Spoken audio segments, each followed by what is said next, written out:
Second episode here of Tilted. It's here with King Cringe, and today it's The Creative Act by Rick Rubin. Yeah, book reports, bro. It is what it is. I mean, you read it, right? So, I mean, we both read it, but tell me what your thoughts are, because it's actually been a while since I read it. So, Yeah, so I just want to make sure that before we get into talking about the book, I do want to give a bit of context as to who Rick Rubin actually is. In my opinion, one of the best and most prolific producers out there. He's one of those guys who, if you have an idea, he'll work with you. So he's not very much, you have to do it this way. He'll help you do what you see fit. For example, he's worked with Danzig, he's worked with Metallica for the album Death Magnetic Slayer twice for both what is considered their worst album and best album, both in Musica as well as Rain and Blood. He's worked with System of Down on Linkin Park. He's done Audio Slave and Aerosmith, Red Hot Chili Peppers. He kept Rage Against the Machine's last album becoming, political slam poetry that happens to have music in the background. Run DMC, he helped put the Beastie Boys on the map, and he is the one that introduced Johnny Cash to Hurt by Nine Inch Nails, which Johnny Cash would eventually cover and make his own. That's just a bit of the yeah, mindset that he has.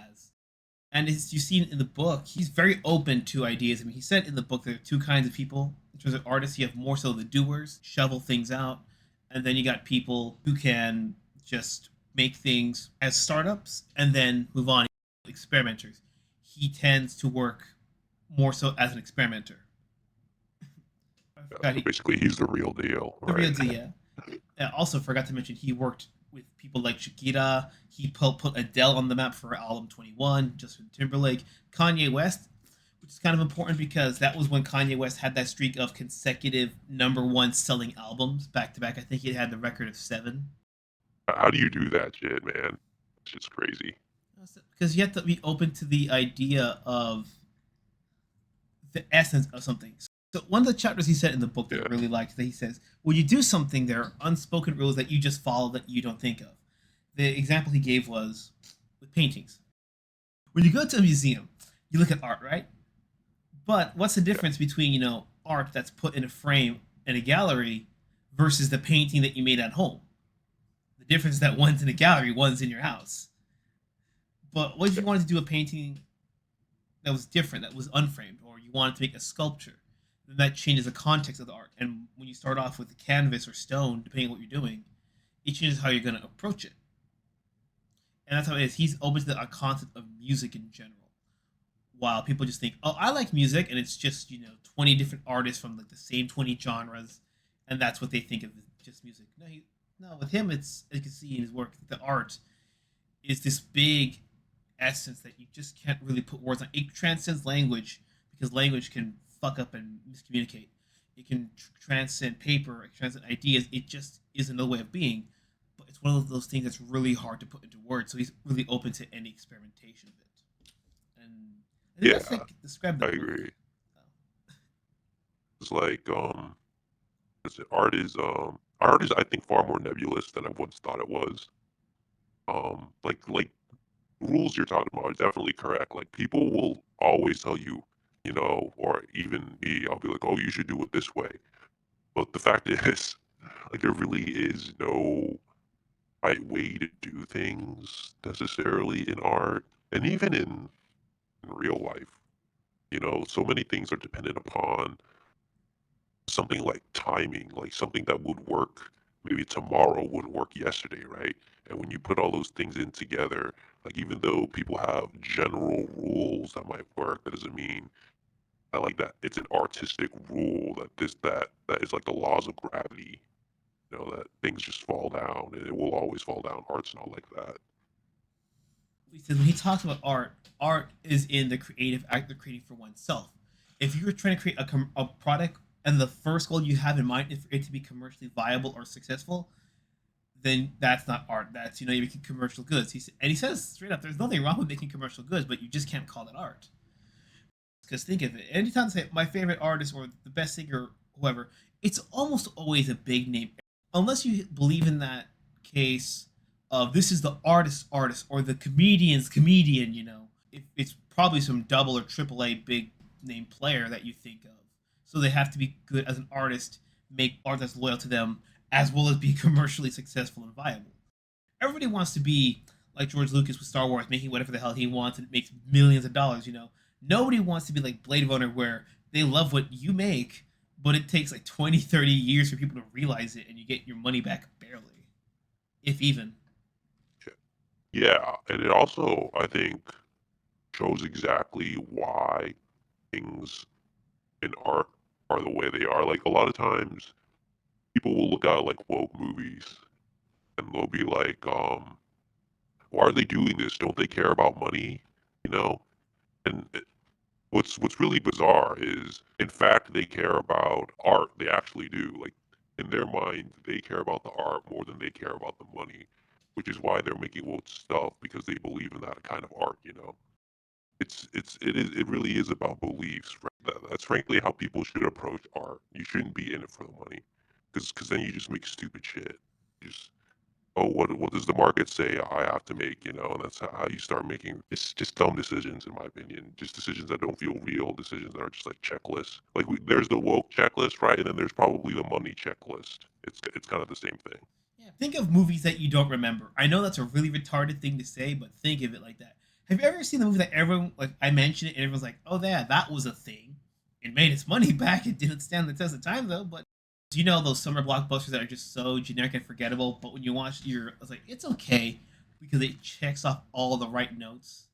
Yeah, there are definitely things that like make egregious amounts of money that actually don't have any artistic significance. It's kind of weird. You'll hear about like I don't know, just indie outfits or something that they do make money. Like it probably the thing is like I don't know how true this is, but probably like furry porn or something where Oh, that's I that's hear probably it like makes a the lot of money. it from what I've You seen know, on Patreon numbers, it does. Everybody was making that kind of stuff.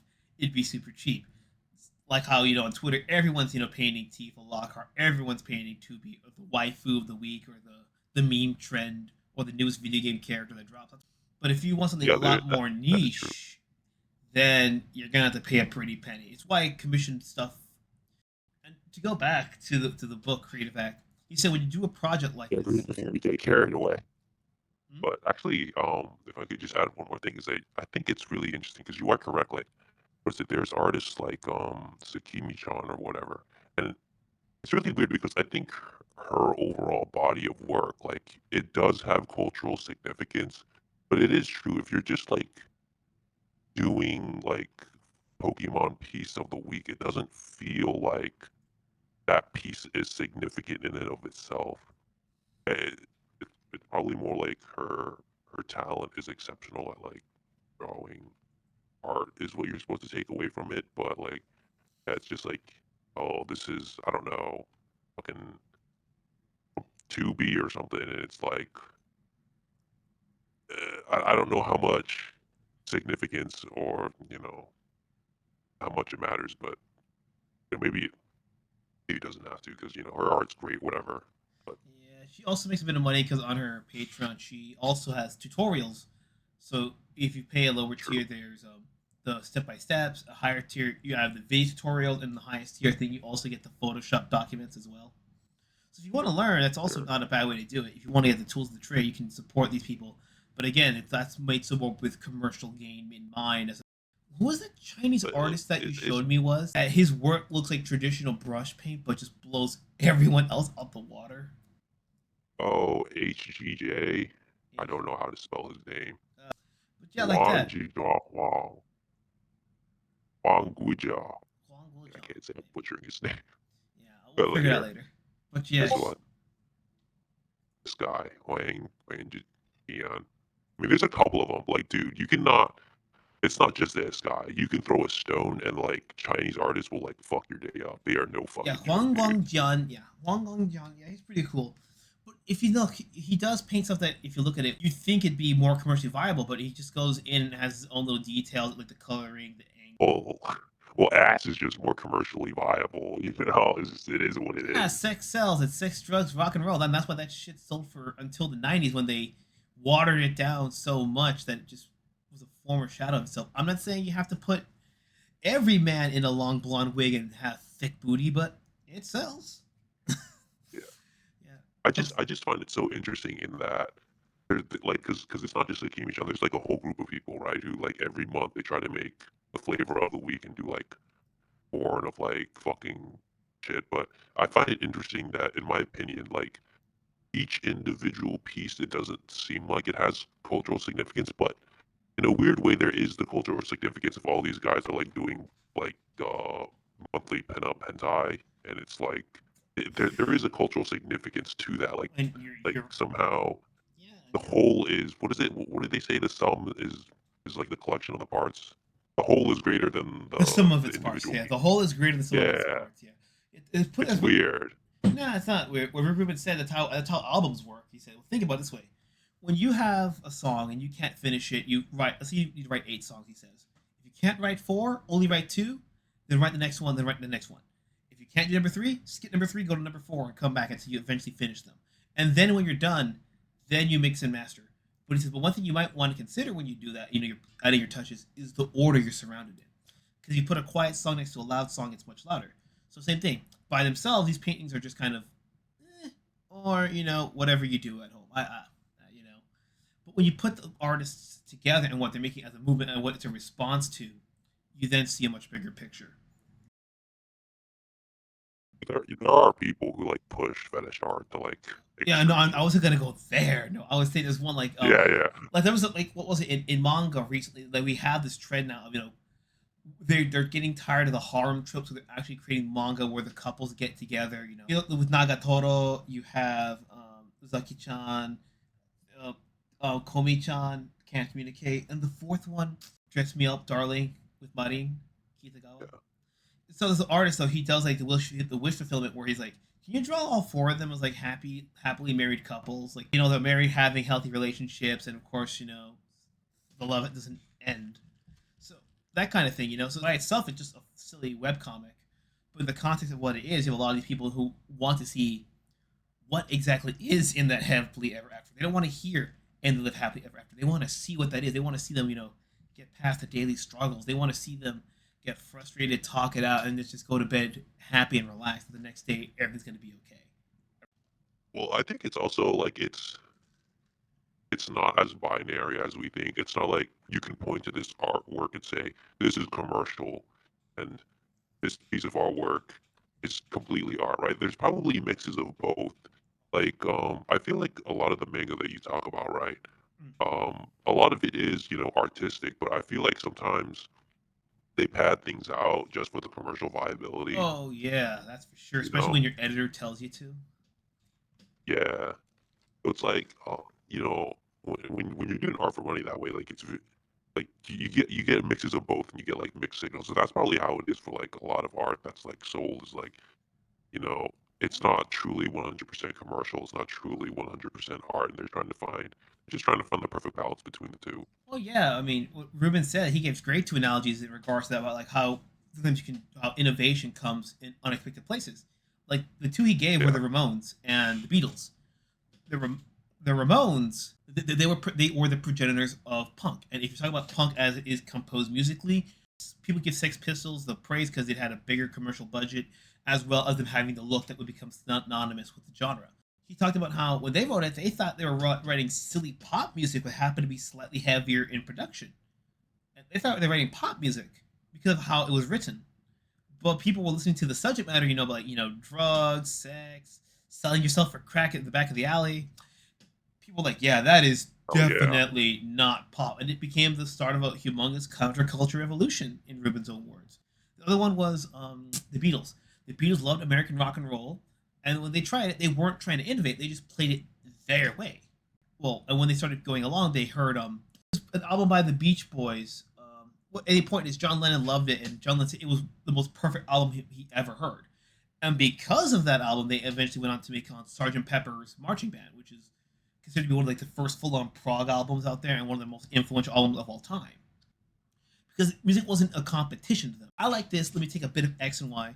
And these all those experiments that were done because they wanted to Ramones, Beach Boys, and the Beatles, and they wound up just getting bigger and bigger because of it. This is not in the book, but I think it is a talent spectrum in the case of there's so dumb it's not talented, not talented but understandable, talented but understandable. That brick wall that people think is what the most talent is, but that's because they can't understand past that. And then you're so talented you just appear douchey and pretentious. There's a very thick line, but in that case, is it more so the creator or more so the audience understanding you? And how did you handle that when you know only you will truly understand your work? Rick Rubin mentions that a lot. He says that you have to work for yourself first, whatever the team you're working on with for second, and then the audience dead last. Um, That's like that. The audience dead last is truly one of the great quotes that he has said, and it's so true.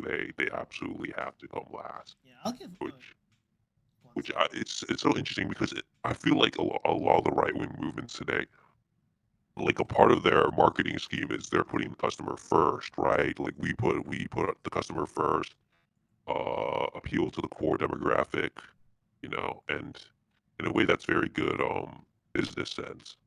But I don't I don't think it's good artistic sense. I think people are there to see what you have to offer. And then the moment you stop doing that and start like trying to cater to what other people want is when it stops working because you don't know what other people want. You're just guessing, right? Yeah. I was going to give a great example. People say that that's not true. You can understand the audience or the audience can understand the creator. Sometimes you can't. I'm going to give a bit of an extreme example. You know Eric Clapton, do you? I've heard of Eric Clapton. I don't think I've ever Oh, listened to bro, any if of you his heard songs. of the band Cream, you know "Sunshine of Your Love." Do do do do do do do do do I've that one. ever listened to. Oh, damn it. Dude, I'm a noob sometimes. Bro, you gotta Like, check out at least one of his songs or one of his albums. Like, put it this way: this is the guy that would wind up teaching Eddie Van fucking Halen. Okay. okay, But yeah, so very typical bluesy stuff. It's really cool. But there was a very messed up song, but arguably I think it's his most popular solo song called "Tears in Heaven." I've heard of was it Stairway to Heaven? But Oh that's no, not. this is a very different song. Okay, Um, okay, okay, so "Tears in Heaven" it's a very beautiful song. It's one of those songs where they tell you, you can't make a sad song sound kind of happy. He pulls it off, and it was written because his 4-year old son had died. When you fall out of a window, and so essentially it's the case of can you forgive me if I were to meet you in heaven? That's what the whole song's about. It's sad, it's somber, it's beautiful. We can all feel that song, the energy that we can all feel and vibe with. I don't mean like chill the vibe. I mean like you understand the feeling of it overall. But no matter how much you have, unless you've been in his situation, you're never going to truly understand the power of Tears in Heaven. okay. I know it's a bit Like, again, these are a bit of extreme examples, but they do still demonstrate that point. of like just making art for like yourself Yeah, because he wrote the song first. like again, he wrote that song like as like an apology to his son who's gone, and he was Yeah, unapologetic with that song. It worked, it came out, and it became one of his biggest hits. But if he had tried to make let's pretend his son didn't die, and he was trying to make that same song thematically, he might have phoned it in. And I know it's kind of weird to yeah. talk That about something as heavy as that, like, well, he got a better song out of it, But I'm just saying, when you want authenticity, and also yeah. sadly Like does, it's really weird, yeah, but like things have to. I guess things do have to happen to you for you to be able to like put it in a song. Like if his son didn't really die, it wouldn't have worked. in that particular case, yes, because Rick Rubin also says that you don't have to be a suffering artist to make good art. Like you Yeah, don't have to like be homeless, do crack, and couch surf. Like you not getting your work done is suffering enough. Why add more to it? He doesn't talk about this in his book, but at the time when he was working with Slayer, oh god, it's okay. Because you know Slayer, I sent you a couple of their songs before. Um, yeah, yeah. so Rain and Blood is arguably the most big and most influential album. It helped open the doors for death metal and all this other stuff. What Rick Rubin did is that on the previous album, my favorite one, Hell Awaits, it was a prog metal masterpiece. Just amazing, great vibe, great production, great playing all around. And they loved the record, but when they started playing it live, they got kind of bored playing it live. And so they were kind of running into that same problem with Rain and Blood. And Rick Rubin says, well, what's wrong with the song? Why don't you like it? We don't like this part. Okay, cut it. We don't like this either. Cut it. Trim all the fat you fucking hate. Throw it out the window. Just make what you want to play. And then they did that. They rewrote the songs, they fixed it, they trimmed it down, and they said, "Yeah, Rick, what? We got a problem. The album's only 23 minutes long. Is it a good 23 minutes? Yeah. Then you don't have a problem. You don't have a problem." Yeah. And they, I mean, and they said, "We're not sure about the song we wrote, by Dr. Mengele and all that stuff." Was the opening, he says, "If you have faith in the track, I'll support you 100%. If you don't got faith in it, scrap the song, write something else." And they stuck to their guns. They handled the German release of that album surprisingly well.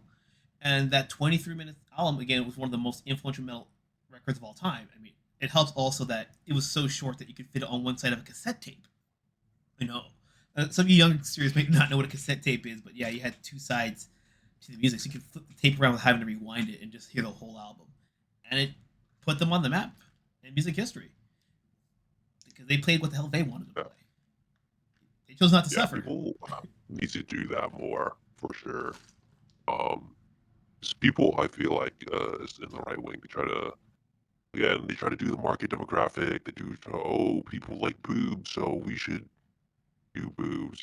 I know I say like you guys should do this or that, but really you should just do what you want. And like just really, and I don't mean that in like a lame way. I just mean that in a real way. Just like do what you want, like for real, and stop fucking around with with all of this other technical shit that you don't need. When they say you should, you got to treat it as I suggest you should. If you treat it like that, you're fine. Yeah.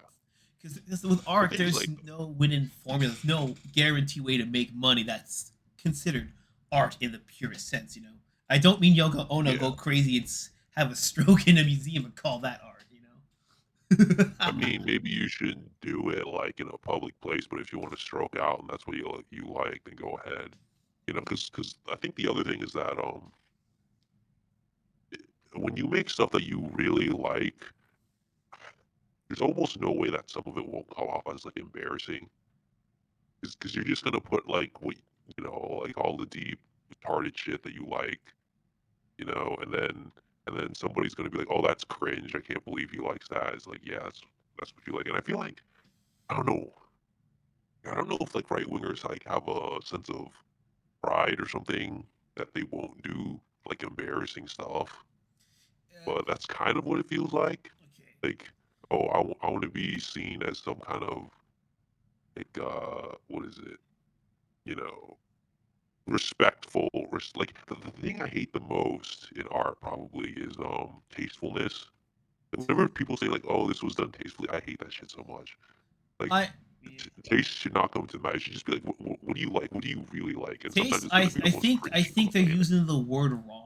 See, when I hear the word tasteful, I think of the word appropriate, and not like societal appropriate, but like what's appropriate for the work. Cause let me say this, like, if I want to make, let's say, something bloody, and I have, let's say, a scene where like everyone gets shot, like the limbs are being blown off, like RoboCop, that scene where they blow his legs out, his arms off, and everything. In a grindhouse film, that's tasteful stuff. It fits the genre.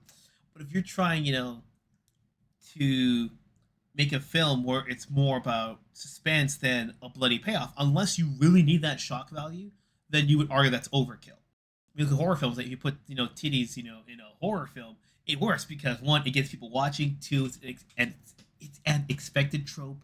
Three, it gets the heart racing, so when you do get the scare, it actually is intensified. But if you're trying to put, let's say, like Brazilian thong models in your PG rated kids movie, yeah. I know Pixar moms are thick, but man, top 10 movies you can't watch with your parents. Bro. Yeah. I guess that's what is it? That broke the argument of it's for adults and children. Okay, Pixar moms. Right. Yeah, and again, there's a delicate balance because you can have PG stuff that's rated, that's for kids and grown-ups, that's balanced, and then a little bit more for one than the other. PG-13 stuff that's more so for kids than it is for adults. It's about, again, the work individually. Yeah, but like that's like rating. That like comes after the fact, doesn't it? Like usually it comes after the fact. I say usually because sometimes you do that in mind. Like when you think of it, Yeah. like I want a movie I can watch with my son that I can enjoy as well. If you think of it like that, like you're making that movie that you want to watch with your kid or your friend's kids because you're the cool uncle, you know, that makes sense. In that case, that's a subconscious element in your head. You're not like, oh, it's got to get that PG rating, you know.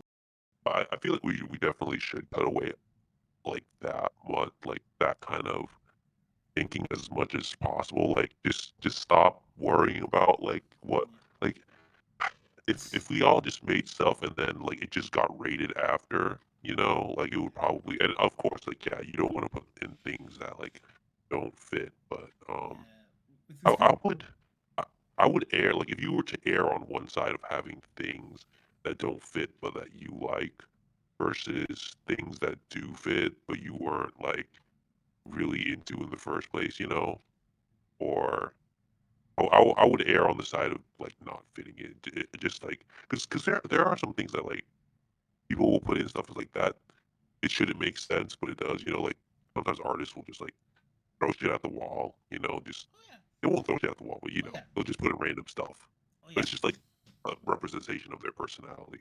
Yeah. What was it? Rick Rubin, Rick Rubin had said something that I have seen from the best dating coaches, and I mean like people that actually themselves have been married for years. Don't be yourself. Be your authentic self. Like, because of course it's a presentation thing to do. You know, like there is an image you do have to Yeah. keep, and depending on what your image is, you have to tailor it. Um, I'll use Marilyn Manson as an example. He was dark. He was edgy in the '90s. But you can't have Marilyn Manson, at a Hello Kitty concert. You can't do that. You can't. At least not under the brand name of Marilyn Manson. Yeah, I mean, If, well, you again, could if if he wanted to do it, and if Hello Kitty wanted to do it. But I can almost guarantee you that Hello Kitty doesn't want to do it. Maybe I'm wrong.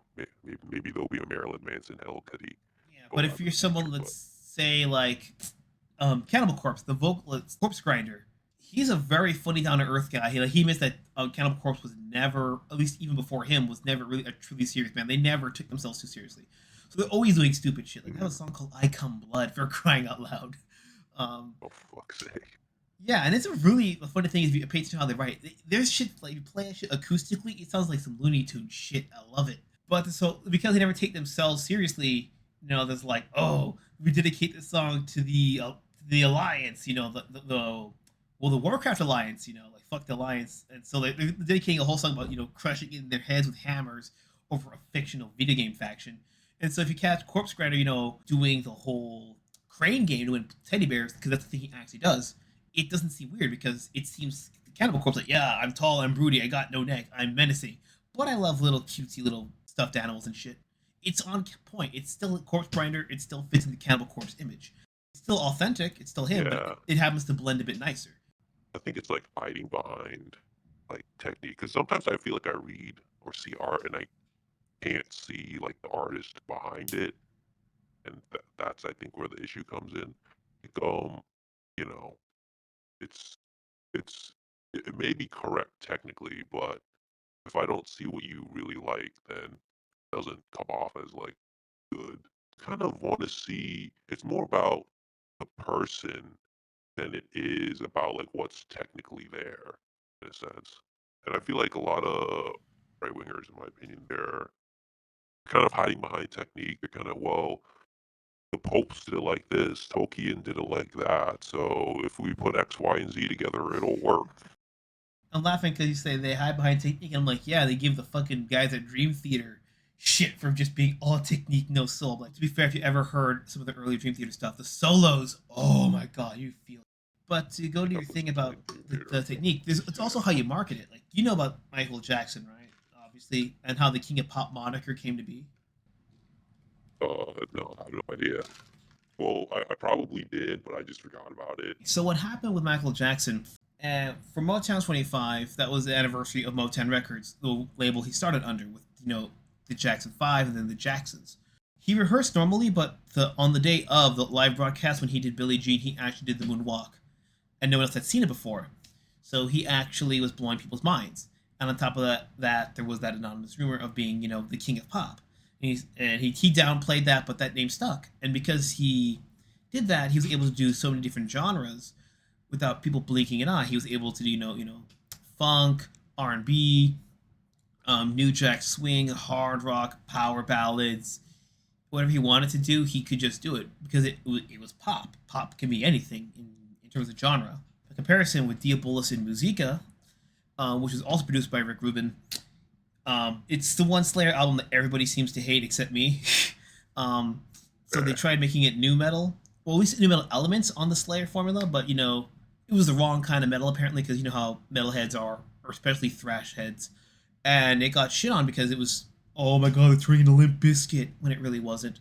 But then Rick Rubin and another co-producer came back in for the album after that took the better parts of Diabolus and went put more of that classic formula in, and they got the album God Hates Us All, which was considered a return to form, and some would consider the last good Slayer album before they sounded like they were phoning it in until the last album. But then again, now they're back and reunited, at least the two of them. So I'm not sure if the new albums are going to be good. If Kerry King's new album is anything to go by, Yeah, but that's what like pop is, right? So, I mean, it's very interesting. I don't know if like audiences are part of the problem in that because, as you said, I think people back in the day, um, used to be very cliquish about music, and I feel like nowadays people are a lot more open to listening to like different things. Um, and people are like, oh, let's put pop in this or rap in that or whatever. Uh, yeah, I just think being open to new possibilities is good. And the other thing I think is like people think there is something to the fact that only you can give your version of X, but it's also true that is there's a lot of copycat. If you do something good, chances are somebody will copycat you, and then you can listen to the copycats, right? And they'll probably give you what you want, rather than uh, just just wishing this one band would just like kind of keep doing the same thing, you know? yeah, it's inevitable. That's what happens when trends happen. Of course, Yeah, the '80s had Def Lep, not even Def Leppard. You had Dawkins was pretty much the big one, and they had other people who joined that movement. And once that happens, when get enough people, it becomes a trend. Like with Nirvana, when Nirvana first started, they were a metal band. That's what they were classified as. But then you got enough people, with Soundgarden, Pearl Jam, that were similar enough that retroactively got labeled grunge. That's what happens. People have this incessant need to categorize things, and if you can't, and there's not enough of a trend, then that individualist term becomes a descriptor. Like with horror, Lovecraftian. No one else at the time wrote horror like Lovecraft did, so you couldn't really call it a trend. But when you do yeah, it the way he does it, now it's called Lovecraftian. So if you can't find enough people to make it the trend, then that one thing becomes the trend. It's just how it is. yeah, And the other thing though, people are more and less open simultaneously to listening to whatever they want to, especially newer, crazy experimental stuff. The thing is, because of the internet, everything is now so decentralized. You're not really going to get those big, massive trends like you did back in the '50s to the late 2000s, because you can opt yeah, in and opt out now. You don't have to ride the wave like everybody else did. yeah. I think that's good though, It's you good know? and bad. Like if it's for creativity, it's good, but it's bad. It's bad in the sense that if you were hoping to like bring back like big, massive, unified revival that you're hoping for, at least some people are. In that case, good luck. I feel like they're like what unifies people, right? Like it can be done. Eh, Like I feel like you you say like things are decentralized. It is true to some extent. It is, a lot more than it used to be. But like I think of like unifying factors. I feel like Trump. Like weirdly enough, everybody is like on the same page for like Trump. Like whether you're right or left, you kind of know what he's doing. Um, and he's crossed the decentralization line where everybody knows what Trump is doing at every single moment. Um, but you are correct in the fact that I don't know if music has that same like major sway that it used to have, or like video games. Like a lot of art is more decentralized. That's true, but it in politics that may not be true. Like I think everybody has heard of Jordan Peterson. Everybody knows who like Joe Rogan is, right? And I'm not saying these people are like the most right wing people on the planet, but I think they're part of a cultural zeitgeist that everybody has heard of these guys like once or twice. I think politics maybe the new cross cultural zeitgeist, whatever thingy, you know. The sway diminishes over time because people get acclimated to it and the perception changes. Back with music, for example, That's back true. in the day, if you wanted music, you had to either learn to play yourself or you had to find a live group. The radio came in, and radio sold singles, and singles were on the radio to promote whatever album you were going to get. So you could either buy the single separately for cheaper or take the gamble and buy the whole album. And albums were like $40 on vinyl in the 80s. So yeah, you get the singles that were guaranteed good, or you can chance it up. Then you got, because the radio people grew up with the idea of growing up with music for free, so they felt somewhat entitled to music. And then $10 songs, sorry, $10 albums when the CD came out because it was just so much easier to produce these CDs. Um, then we had $1 songs on iTunes and whatever MP3 store you wanted to use, and then now you got free streaming stuff. And so now with music being super accessible, the hype is kind of worn down for it. And then with video games, when the Nintendo came out, were a novelty because you could pay $40 and keep the game and have it at home, or you could keep pumping quarters into the arcade machines. But nowadays you got phones games that are free or free to play, and now it was like, well, I should just be able to get a video game for whatever I think it's going to be, or how much I think it should be, how it should play, whatever I think it should be. Well, I think it's like newness is it like probably what's cross cultural is TikTok. TikTok is cross Ah, cultural. shit. It is what it is. You I can't know it stop doesn't make it progress. less You painful. can't stop progress. It still aids to me though. Yeah, I can understand, but it's something you've heard of, right? And it's an Yeah. experience like everybody can relate to it. Everybody has an opinion on it, whether you like it or dislike it. And I think it's still happening. It's just not in. I think I think again, it's our like when Rick Rubin says that something is a rule. It's our traditional rules of seeing something as a monoculture. You know, like maybe people don't want to admit that TikTok is a is is something that everybody's heard of. You know, is the new glue, but it is. You know what's another thing that everybody's heard of is the Sigma meme. Like that's I can guarantee like a lot of people have heard of the Sigma meme, right? Or like that's like a meme, but everybody's heard of it. And instead of thinking, oh, this band or this album needs to be the glue, it's more abstract in the sense of now anything can be cross cultural, and we shouldn't be hoping that this band or this piece of art necessarily is cross cultural, but now it's like a meme. Now it's like, a politician, whatever, TikTok, applications, things, words, whatever. It's just the evolution of that. I think we still have it. It's just that maybe people don't want to admit that, what's holding us together is maybe something they have a distaste for. I don't know.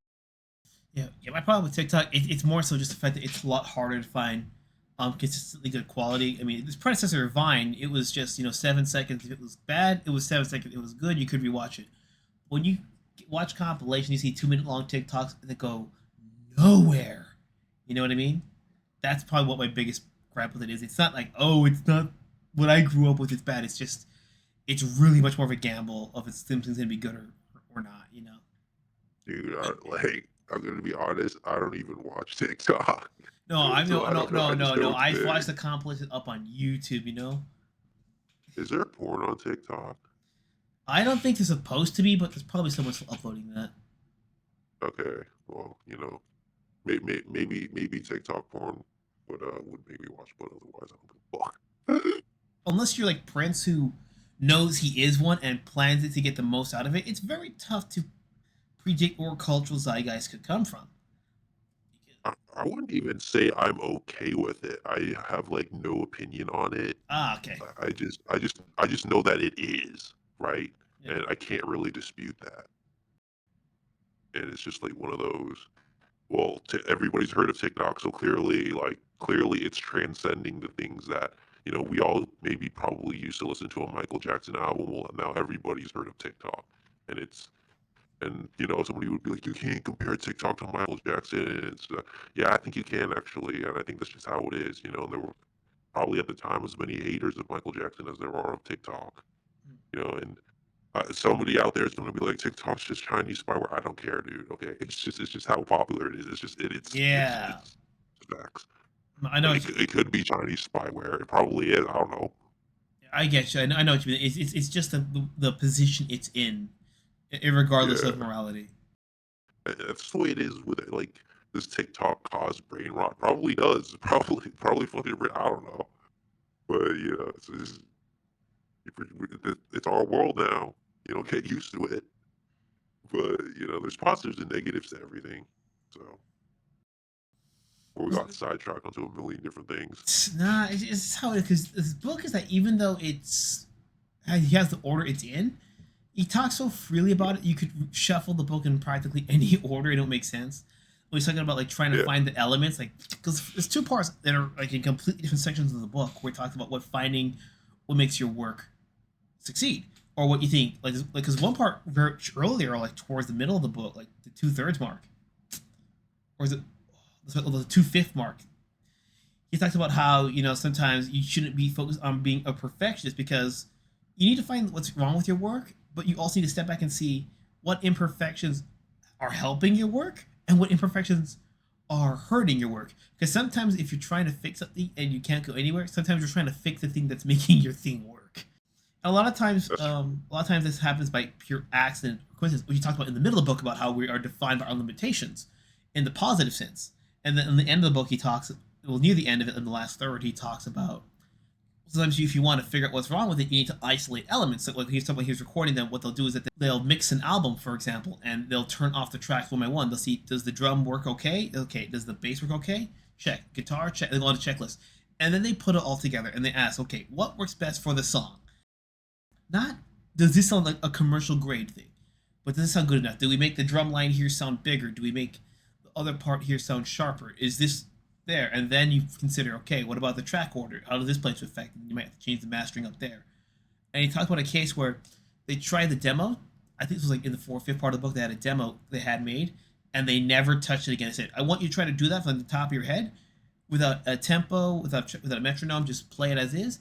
And the performance they got was better. And then they started altering from that version instead of the demo. And because they ignored the demo, they got a completely different output that was much better than whatever narrow draft they had planted. Yeah, I mean, how it is. That's how art works.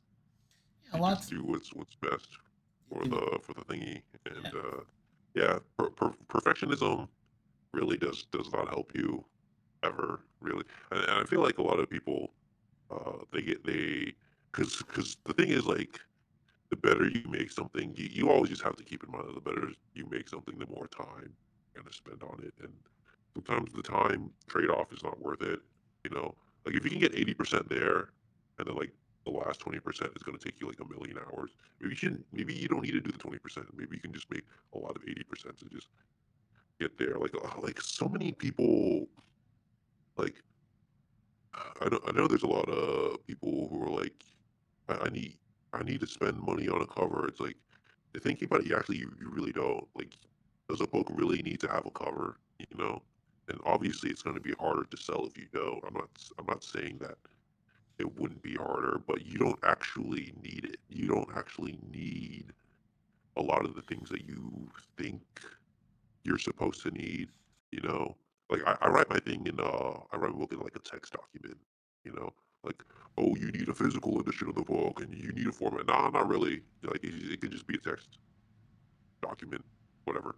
Like, and if people get too perfectionist, like it just needs to be perfect, and he said you're just gonna waste a lot of time when you don't have the money or the resources to compete with like bigger outfits and stuff like that. yeah, what he said about when you make these things, you can either have a democracy where everyone agrees, majority rules, or it could be a dictatorship where, let's say, if it's a solo act and you have a studio band, whatever the lead is doing, you want to do his vision, but you all have to agree on what the direction Yeah, is going to be before you make something. Because if you compromise, you're going to compromise I mean, a compromise to make something happen. You're going to compromise on all your ideas, and you won't get the best thing you can make. That's what he's. Yeah. That's how he goes about it. I mean, I also love that about the book is that it's all about the product at the end of the day. Like what makes the product the best. Like a lot of people get wrapped up in other stuff that doesn't really matter. Like just what is it doesn't matter where the idea comes from. It doesn't matter who's doing it as long as it's good, and it works. And I think that's something we talked about last time. Like the left won't learn from the right one will learn from the left on terms of like just make things that work.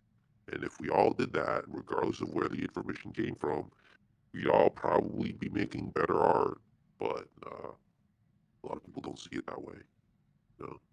So it's just put product first, man. That's all that matters. And like marketing matters, all this other stuff matters. But at the end of the day, they're just gimmicks. And you just got to make sure you have a good product first. That's all that matters, in my Yeah, opinion. you But have don't to listen have. to me. You Like gotta you have were saying. have a good draw. That's the tricky part. It was hard back then. I think it's harder now because you're competing against with the internet with self-publishing. Anybody can do anything anywhere, be on your own website or Amazon. And if you're doing music, you have to compete on a weekly basis with whatever the algorithm has. Yeah. There's a guy named Ola England. He is one of the few guys who self, self maintained metal musician. He has a podcast he does where he interviews metal musicians, but he also talks about how he makes singles and keeps afloat in the industry when there's so many people putting out music.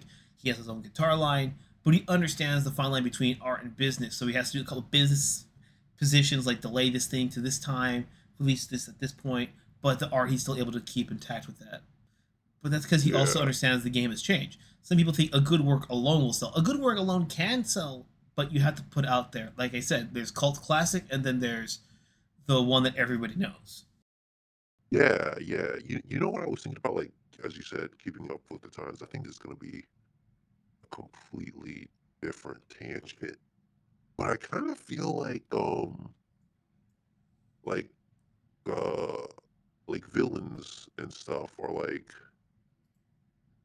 characters or stories are like part of their time. They're almost dictated by their time. And You when you are see like not wrong about that. Which prolific writer mentioned that was unintentionally inevitable, where your time will kind of dictate what and how you perceive villains when you're writing them? yeah, because I was thinking about like just I think a good example is what was it, Top Gun, probably. Or like we're just like what is it, the remake, Top Gun 2, Yeah, the sequel, yeah. whatever. So we're all fighting against like random villains, right? Like Yeah. we don't even know who they are, and it just feels hollow to me in a sense. Like Watchmen, for example. I think that book works because you're fighting in the Cold War, right? Like Yeah. obviously the conflict, the backdrop is we're in the Cold War. It's like America versus the Soviets, and I think that was true for like the first Top Gun, right? Where it probably is like a Russia allegory. But, like I don't in Top Gun 2 by that time, like I don't know when it released, 2020. Like what nation are we fighting? Like Azerbaijan? It was that Maybe it's vaguely Rushina, vaguely Russia. Russia, China. It's the reason Russia why. shine. Yeah, it's the reason why it works and doesn't work. It doesn't work in terms of being as effective as it could be because all the enemies are faceless, but at the same time, you could watch Top Gun 2 in like 20, 30, 40 years and it could still hold up narrative wise for the most part because the enemies are faceless. It's a give and take. The buddy story and the plane sim, that's what we're really there for, to be fair. Yeah, I also think that that's why I think superheroes are also dying is that their villains don't match up to reality anymore. Like for example, if you have like Spider-Man or something, it's just like bank robbers and stuff like that, or like like Batman where you have like people based on like the mafia and stuff like that. It's like this stuff might have all been true in like the 1940s, but by the time we get to like 2024, like I don't think those are the archetypes of like what villains are anymore. And I think it's kind of like dying out. Like I see Kind of. like right wingers kind of like making new superhero universes, and I don't think they work. I think that their villains have to be dictated by the time that we're living in, which is I don't know, leftists think about it, but they don't do that. They just kind of make like random ass fucking villains that like kind of copy from what like the old people did, and it Mhm. just like I don't think it works, and there's just like a disconnect between like reality, and yeah, yeah, that's like I feel like the because a lot of people don't want to be dated. They want to, it is true that you want to think about like universal stuff, but again, I think the time is definitely the big. I think Rick Rubin says that, right? It's like it's not even you. Like you're not even doing it. It's it's the time you're born in. Like what is it? What is it? If you do something and you don't do it, like somebody else is gonna do it because it's the time for the idea. Like he says that, right? Yeah, the time for the idea, Uh, because he tries to say that only person you can really compete is yourself. You know, your past self, and just improve and do the best you can. You cannot compete with another artist because you have two very different skill sets and two different things. Yes, he might be more technical than you, but he might have been drawing longer than you have. And so, what the high bar for him is going to be different than the high bar for you. Or inversely, if you're better than the other person, but that other person's put more time into it and is less output, it might be because either he's stuck or he just hasn't really been dedicating fully in that time. The bar is different for everybody. And what you're saying about these yeah, villains, I think the issue is that these villains had become vague entities. Like every villain originally stands for something, whether it's conscious or not. Like the best one, because you said Spider-Man, Mysterio was always about illusion and trickery. You know what I mean? Even in his original debut yeah, back in the '60s. But nowadays, with the whole internet hype of misinformation or fake news, whatever you want to call it, now is a perfect time, and Marvel did it. That perfect time to bring back that villain because they replaced his special effects degree with drones and projections because technology has gotten better, and that's what happens. And that's they updated the hero, but the concept was still possible for play. Because some villains, like they're just completely forgotten unless they get a full on redesign, like the Music Meister. Though to be fair, Music Meister is more of a fun joke villain than a complete serious threat. yeah. Well, I think it's like I mean, you bring up a good point about Spider. Like there is like there used to be this archetype. I don't know if you. I mean, you probably remember this of like robbers. I guess I was saying this, but like they rob just because they're like down and out and like they really don't want to hurt anybody. And if you just talk to them, they'd be like, "Yeah, I was doing wrong. I'm sorry, man." Like the archetype of the villain who could be talked out and like be given a second chance. If you think about like present day the criminals that we have, like I don't think that thing even charts anymore. Like people like criminals in real life now feel like way more remorseless Oh in the way they yeah, do things. I know the '90s Spider-Man series. They had the kid who stole one of the villains' technology. He was like making like rocket jets and all that stuff. And what's funny is that the kid needed the money because his mom's gonna get evicted, and they had to pay the mafia the quote unquote protection fee. So he went and used the stolen tech to rob a jewelry store.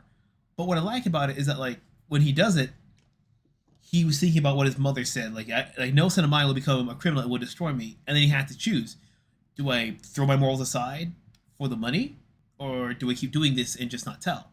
And because it was a kids show or Saturday morning cartoon, he chooses not to. But Spider-Man's actually able to help him take care of the mafia problem. They take care of the moral problem, but also get rid of that environmental element that would convince him to try it again, or at least in that particular case. Because that's the thing, though. Yeah, The problem with heroes and but villains, most people because it just looks cool. Like, to get my thoughts. Unless you're trying to do Greek mythology, which nobody wants to do, in the sense that things just happen. Like good things can happen to bad things can happen to good people. It's completely random. You don't question it. Which again, nobody wants that shit because they don't like that things just happened. So unless you do it that way, people want things to be reflective of certain ideas, and that means you have to establish it outside of rule of cool.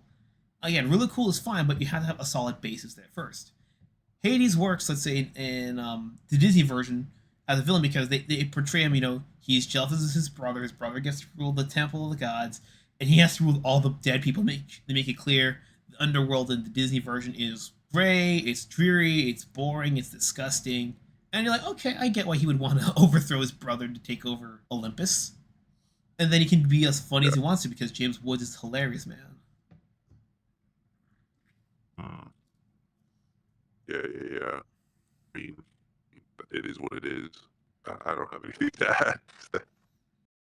But yeah, did you have a second thing to talk about, or There was one more thing at least I can try to think of top of my okay? head.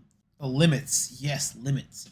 Sometimes when people have an idea, they have an idea like it should be like this or it should not be like this.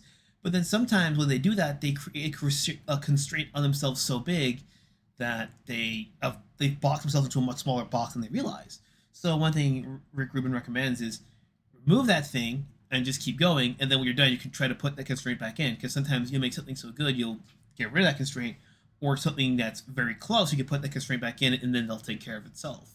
Two examples I would think of would be both Number of the Beast by Iron Maiden and Hellfire, which had Tony J doing the vocals for Frollo. Both of them had that very high note at the end that is very powerful and amazing. What happened is the producer at the time, which I'm so upset I can't remember his name, um, they told Bruce Dickinson, no, we will not let you record that scream until you get that intro just correct. And take after take after take happened. I think it took about a day or two. And when he finally got it right, they said, okay, man, now you can do the scream. And then they got the scream as loud and as long as it did. And that became one of the most iconic metal intros. For Frollo, at least, on the ending note of Hellfire, Tony J could not hit that last note. Alan Menken, the composer, said, no, you are going to have to take vocal lessons to hit and hold that note. And as a result, the song wound up working. And that's a case of the constraint working in that particular case. But that's because the constraint wasn't it wasn't that we couldn't do anything else. It's a case that we had to make do with what we have written. But sometimes you get things that don't work out as well as you think they would do.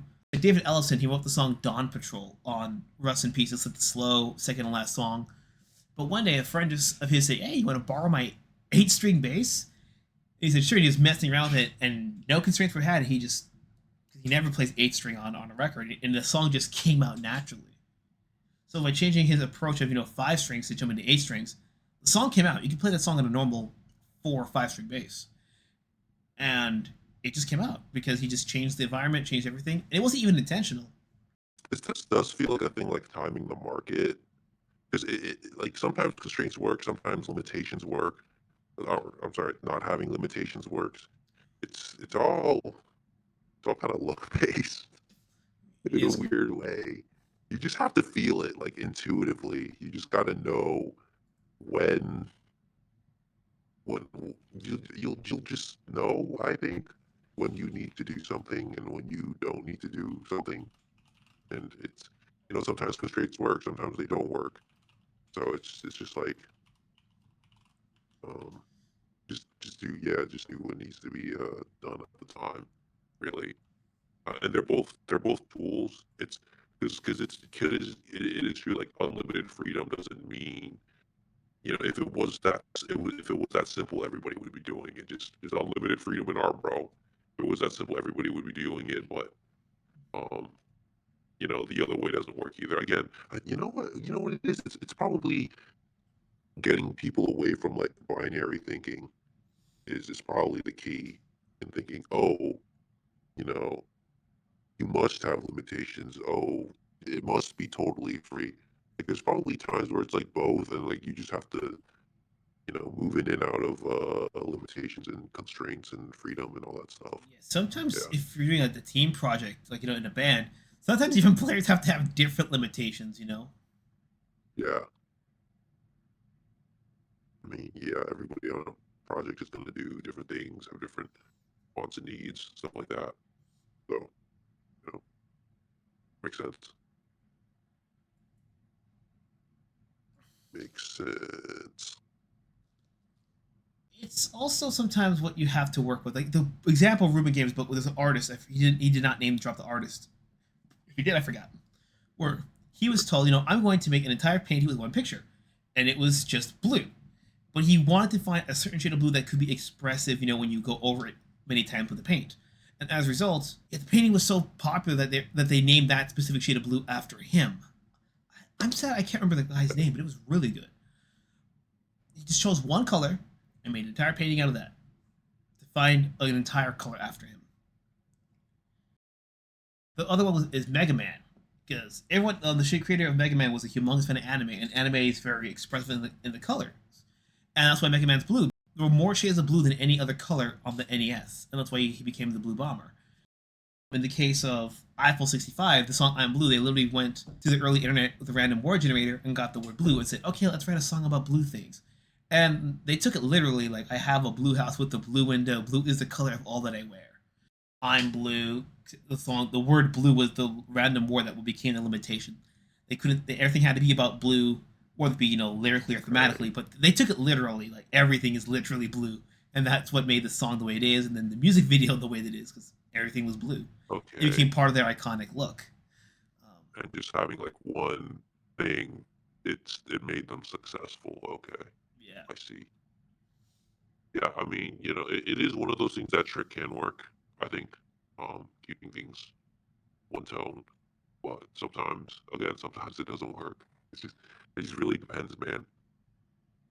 Um, it's you just have to really feel it and trust the process, like to do things for you. Like, if it, I mean, I guess this book could be boiled down to if it works, it works. But But it yeah, gives you more examples that you can actually try yourself. It's like getting a book on freestyle cooking. It's like, hey, these numbers here are just suggestions. Please adjust the taste. Like, but he just gives you ideas when you don't know where to start. And there's a couple of things I've been trying and have been applying from this book that actually have been helping me. oh really? Like what? Especially the case when you feel like just let go and keep trying. Because sometimes, about with the constraint, for example, I was writing a thing and I was trying to have an exposition come out. Like, I could not find any way to have it come across naturally in dialogue. And then I thought, with the book, like, okay, what's the constraint? I'm trying to make it through dialogue. Well, just delete the dialogue and tell it to like a prose or something. And sure enough, that Okay, fixed the yeah, problem. It's like, okay, I don't have to waste, like 13, like 12 pages of dialogue trying to set this up. It's just, this happened, these people are coming. And then we could cut to them like discussing, okay, how do we handle this?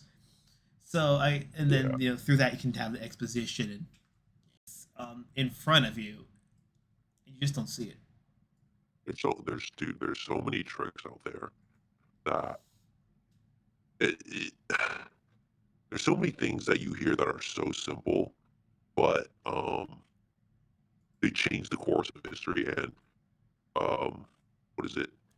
Uh, it takes a really long time to learn something and to understand something that's like simple.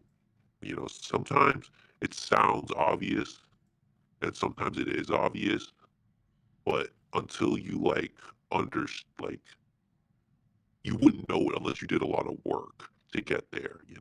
Like the most simple, obvious truths, they definitely I think have a lot of, not maybe not all, but um there's a lot of manpower and thinking behind it to get to that. So it's things sound deceptively simple, but there was a lot of work to get there to understand, how things work and where things are. So Oh yeah, yeah. Another one is yeah, Mortal Kombat. I know I gush about that franchise a lot, but the first game was literally just four people making the game in terms of the designer, the programmer, the music guy, and the guy who put the animations together. They used live action photos to make the fighters because no one knew how to draw on the team. That's why Street Fighter is hand drawn. They knew what they were doing, and that helped change the game course of gaming. For realistic graphics. As well as FMVs. Their limitation was that they couldn't draw, and they only had four people and a really tight deadline. you don't think about like what was it, simple stuff that sounds obvious. I mean, You probably heard me talk about like what is it like John Donner, like the BJJ guy, but like he's famous for leg locks. Mhm. I guess at this point, but um was it one of the things that changed his career? I think was like he just heard from some guy that was like, "Why would you ignore 50% of the body?" And he was like, "Oh yeah." And so it's like it, things that are just so simple. Like there's so many like art rules that sound so simple when you think about them, but they just take years because it's not like these people just understood how to do things like instantly, right? They probably had to take years of like training BJJ to figure out stuff, and it's the entirety of like man's history to like get to a point where we can understand simple things, right? And so yeah, just don't be deceived by how simple things can be, but they actually do make like a huge impact on stuff. So yeah, I think, as I remember, a lot of these '90s kid shows had constraints on them. I know for cartoons back in the '90s, one of the big ones that you couldn't have modern, contemporary guns on the show, but older guns were fine. That's why Batman had the Tommy guns, and they went, well, if it's Tommy guns, can't we just set this in this vaguely thing that's like 1920s to 1980s apparently? And then that led to the whole the war, the Art Deco, and that led to the whole thing just kind of forming into what it is in terms of the aesthetic, yeah, and that's how they got it. And they went with that. They realized, well, we can't have certain things happen, so that you can't have characters be thrown out glass windows. Why they get thrown down buildings, but not through glass windows. You couldn't kill off certain characters or do them in certain ways, so that led for them to come back and have more exploration than if they could kill them off. So sometimes these they accidentally say you have to use your full potential instead of just curb checking you for bad ideas. I do feel though that like when people say that, like, I think like the obvious thing is like I've mentioned it several times before. It's like Fade to Black. Like people they see those old TV shows that had those constraints, and they're like, that's the way you should do them. That's the rule. And it's like tho- those TV shows have those constraints for their time, right?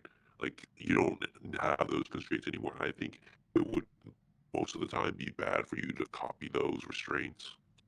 Um, I think there's probably new restraints or whatever, but just like like not having Tommy. Well, it's 2024 now, like or whatever.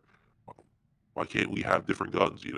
Like I'm not saying that those constraints didn't make things cool and didn't do the art style for that show, but again, like for the rules thing, that doesn't mean it's like the 100% rule that we need to do. So Yeah. just keep that in mind, in my opinion.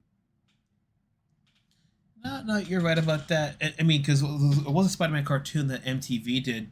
Because in the '90s cartoon, they had similar rules, but because it was Fox, they could even have real guns. That's why they all had lasers and stuff on that one. Spider-Man even had a rule that he wasn't allowed to punch people, which is funny. So if you're watching that show, it's like all he does is like web sling, bring people, throw them over. He kicks them, but he'll never punch them in the face. But as a result, they got to get really creative with the web slinging, which made them have a lot more of those crazy web slinging scenarios. It's like, so that's why you didn't really care as much. Yeah. But MTV, guns, weapons, everything, and it worked. It was fine because they were like, okay, we're making a PG rated version of Spider-Man that's supposed to technically be part of the Sam Raimi films, and they respected the tone, the narrative, and it worked out just fine. It's probably the energy. Yeah, Um, yeah, that and like the Spider-Man. artist really wanted to do it, but they were like stopped from doing it. Yeah, but But if you have it, if you have the energy and you want to do something and you don't actually have that retreat, then just do it. Just do the thing. yeah, You know. because I know Spider-Man is one of those few characters that actually has like a written rule set in their contract of like what you can and cannot do with him. What?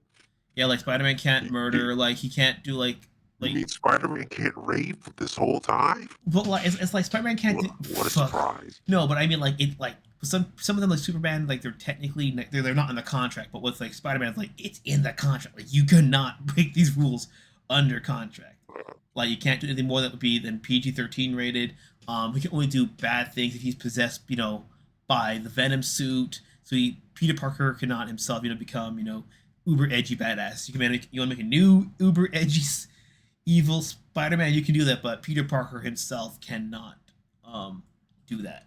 So it's in the contract that Spider-Man can't be evil, but I've been hearing that like, what is it? Spider-Man can be a cuck. Is that that's Uh, how it is at Disney Marvel? uh.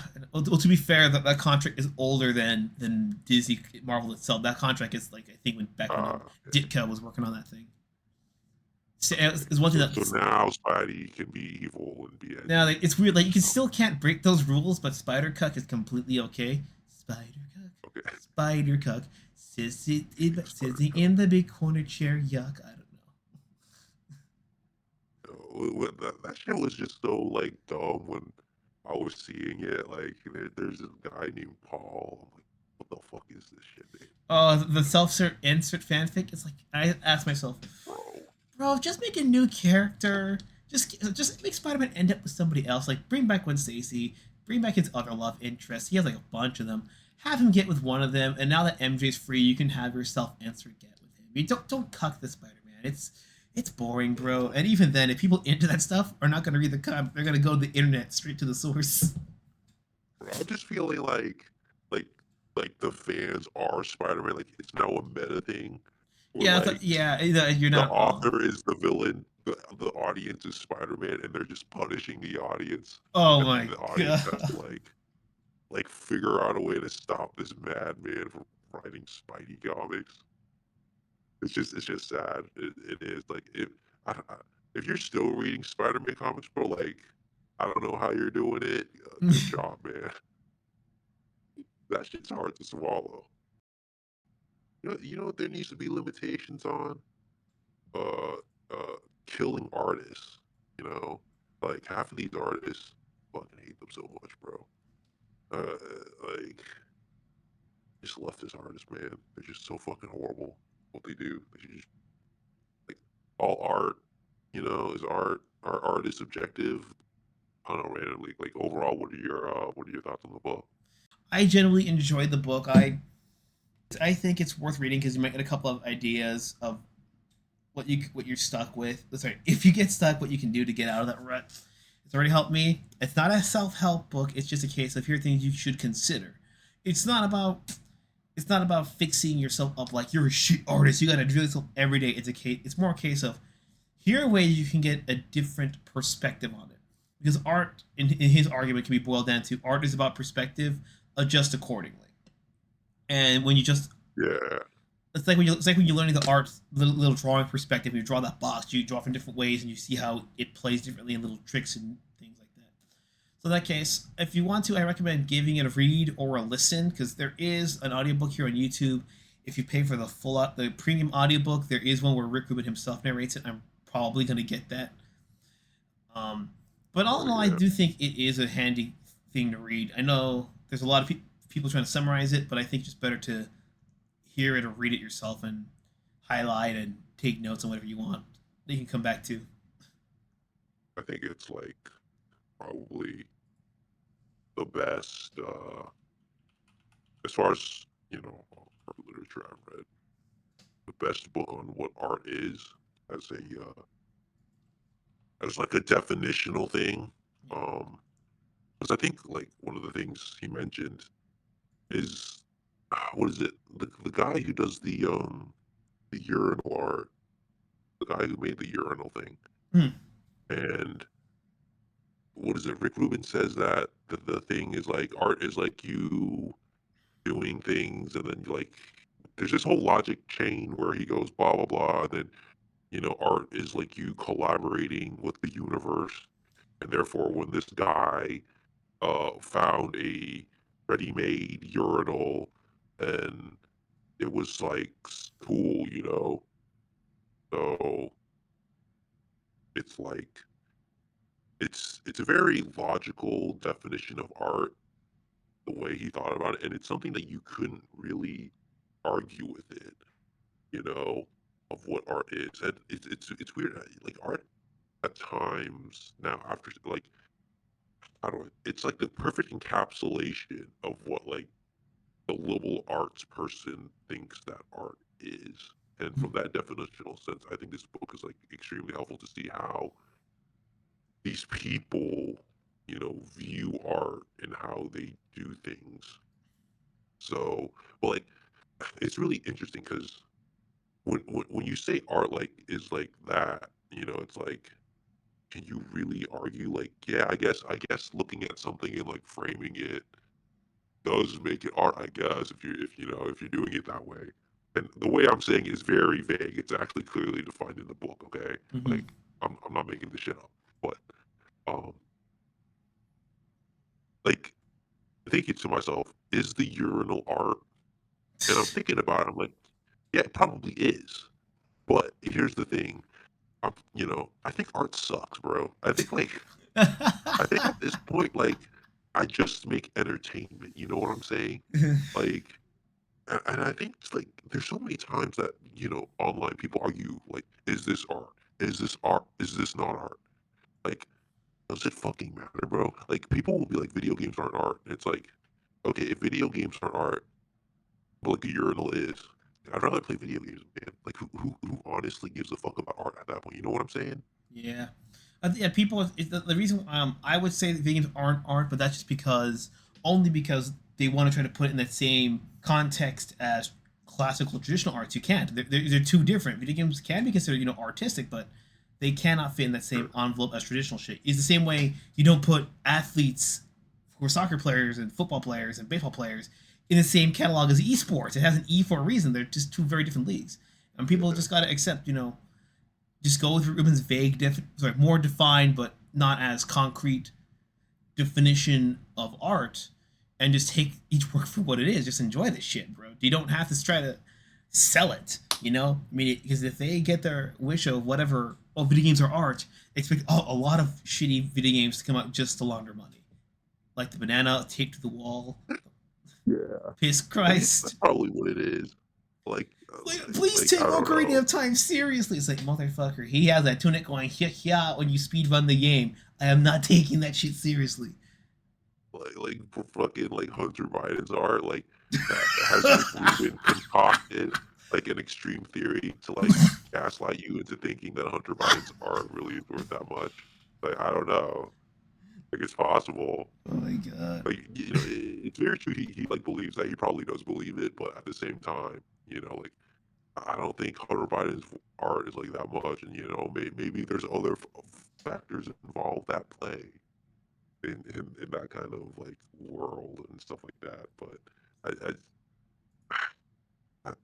I, the more I try to like pin down like the definition of art, the more like I kind of fail at it. So I just like kind of gave up in general. I'm just like, man, if I enjoy something, then I'm just gonna enjoy, and just not worry or argue too much about the specifics of like what if something is art.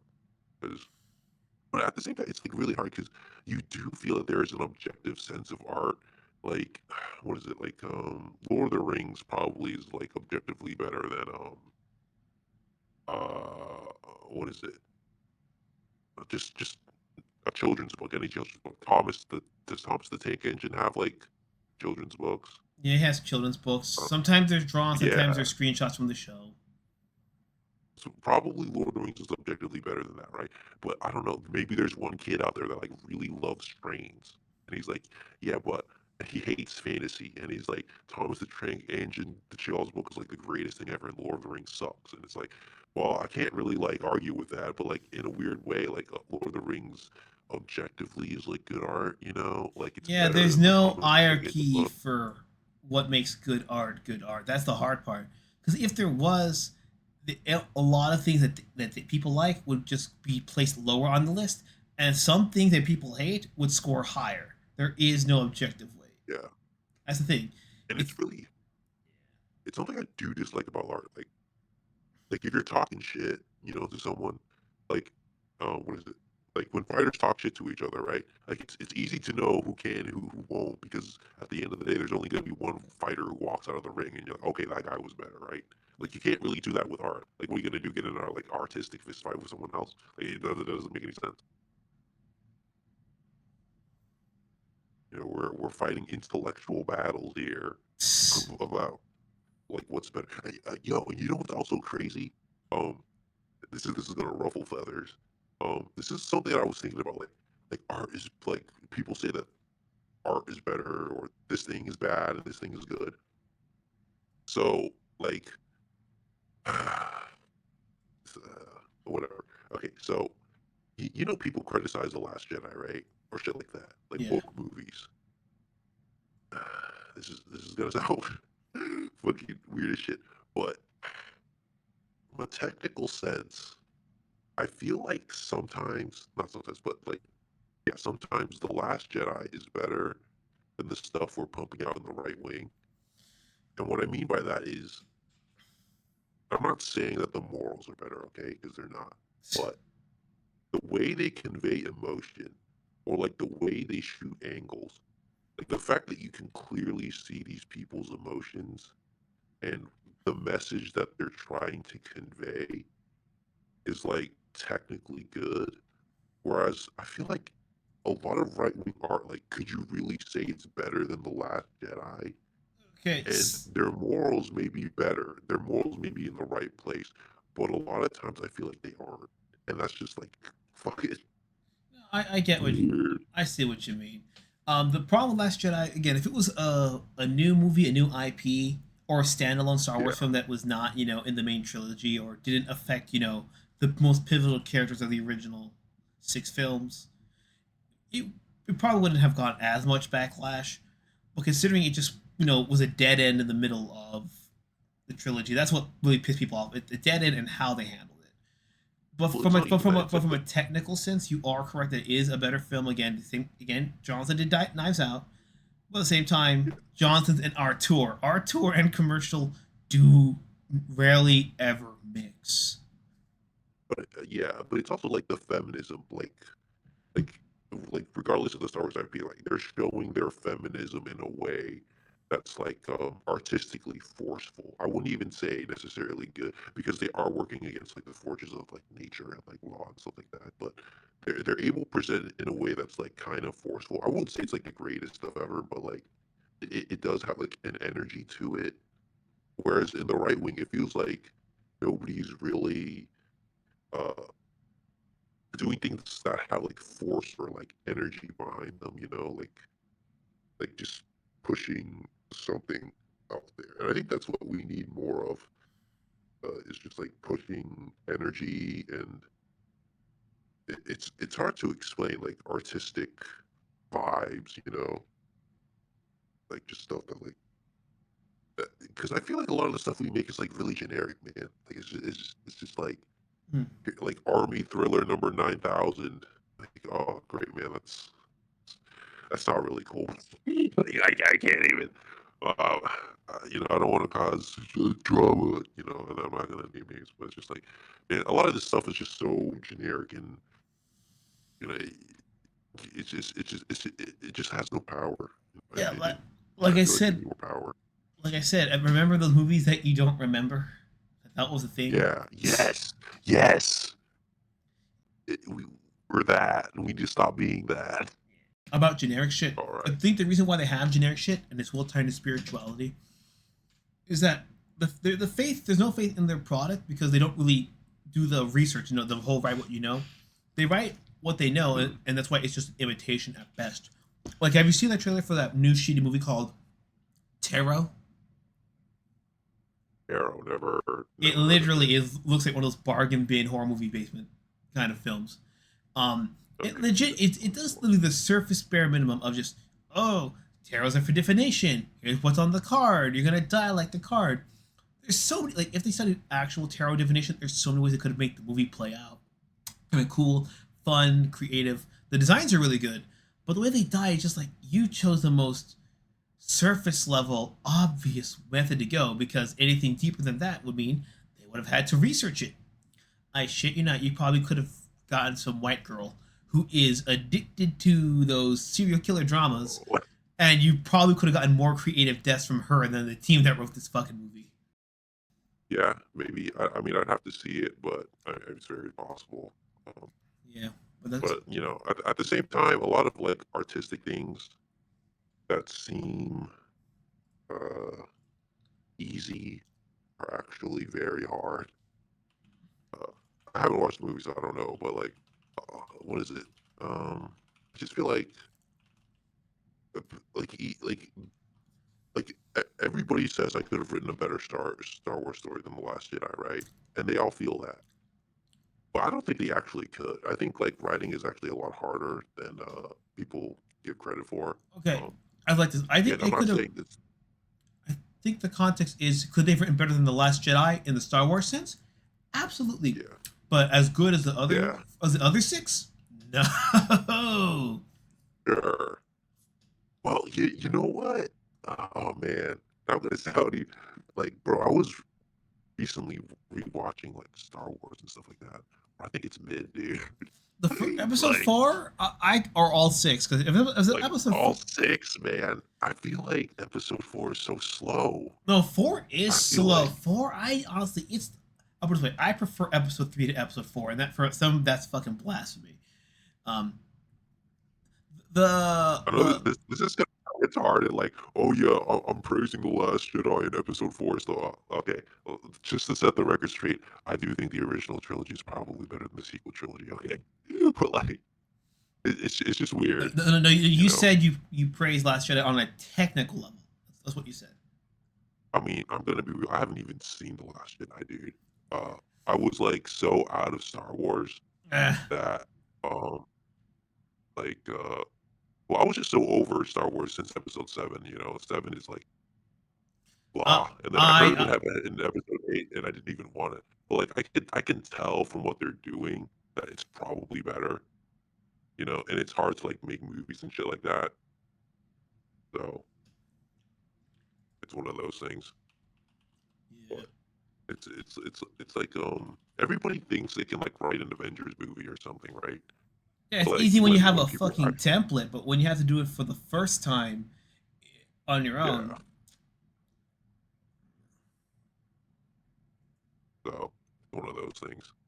But I don't know, like Star Wars is yeah, the original trilogy it's very slow and not as great as people I don't know think it is. Like I was thinking about like episode six and like the whole entire story is like they save like Han or whatever in Tatooine and then they go directly to Endor, right?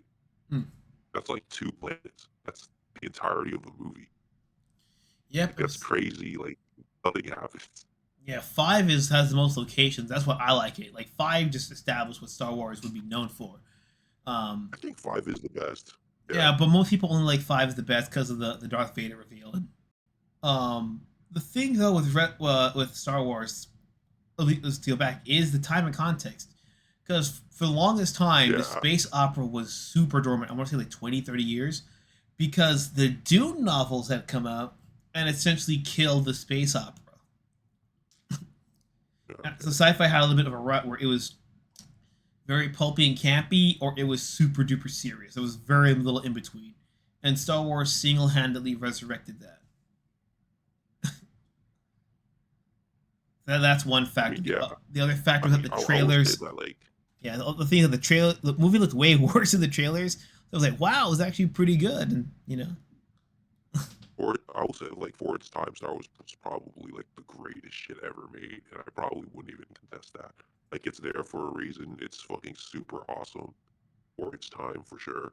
Just like looking back now, I'm like, you know, like we have things that are I wouldn't say better than it, but we have improved in technique. I think a long time since Star Wars. So um, that's how I feel about it. But like, yeah, when I'm talking about like I, I haven't even like watched like the entirety of like the sequel. When I heard what they did in episode eight, I like nope the fuck out, right? oh, for But sure, bro, it's yeah. all the other it's all the extra technical stuff that I'm like people shouldn't discount the enemy that easily, you know, and I think you need to respect the enemy in terms of their power levels and what they're able to accomplish. Because what I'm seeing from our side, like I wouldn't even recommend really a lot of the stuff that our side does. I think a lot of it is just like not that good. And I think if we had more respect for the enemy, more respect for their abilities and talents and like research how to do stuff more, you'd probably be on a better footing. But yeah, that's just how I feel about it.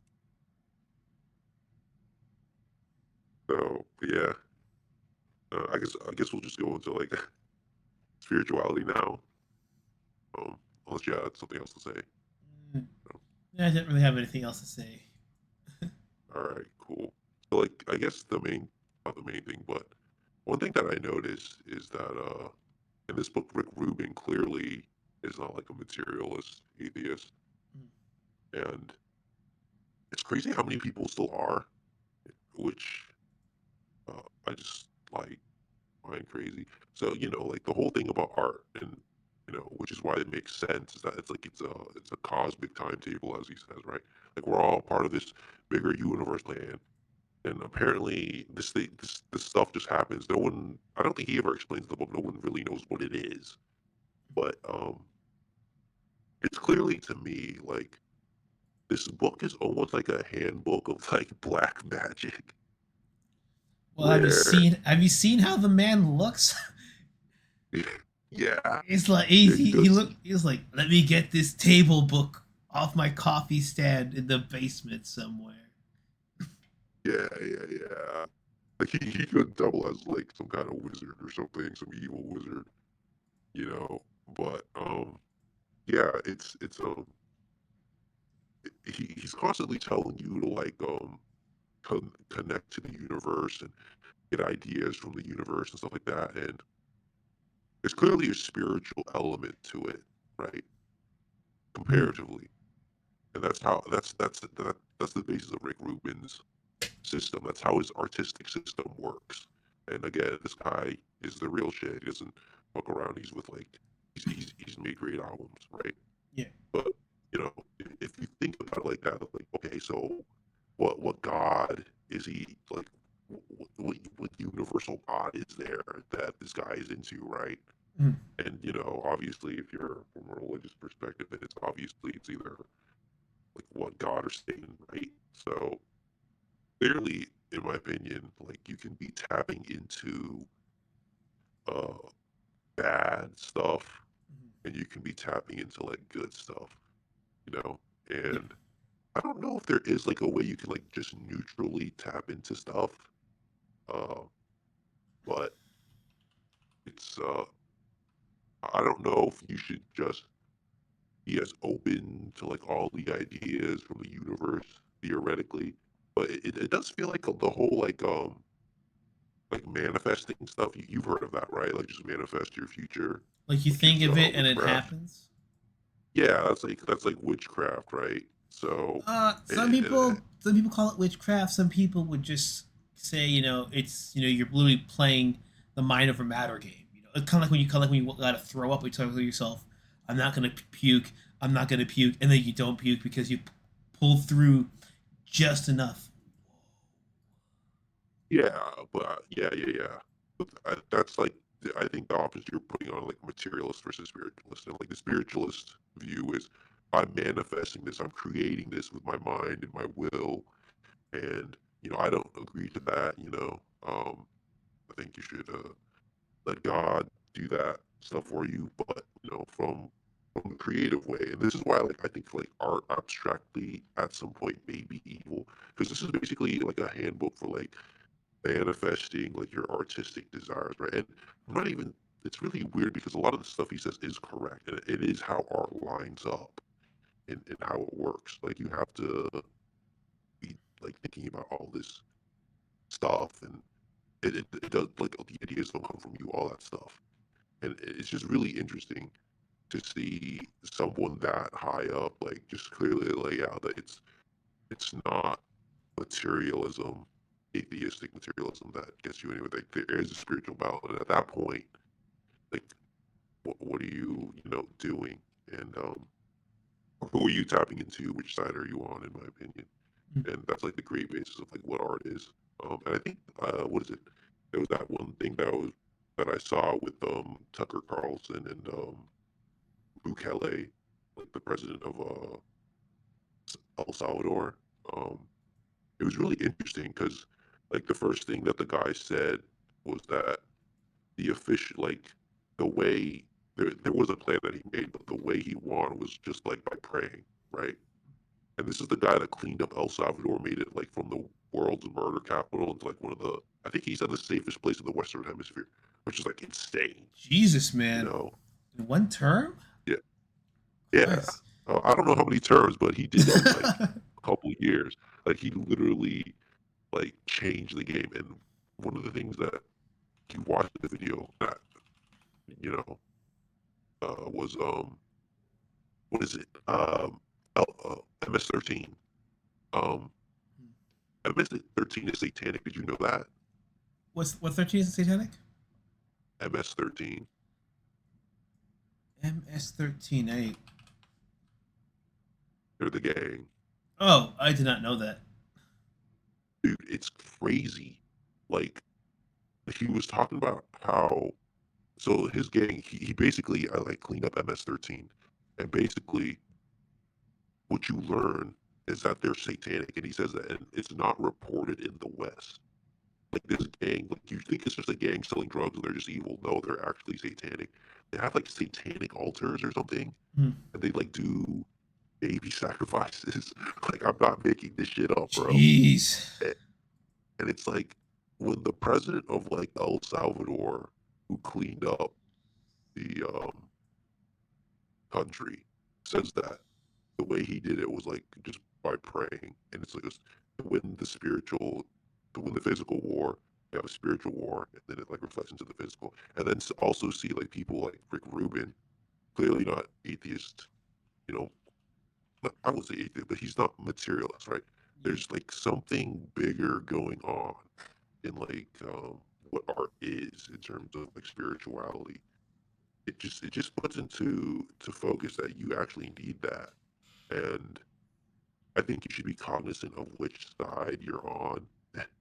Because I would say that's what stuff like The Last Jedi is. It's Mhm. like stuff made by probably evil people.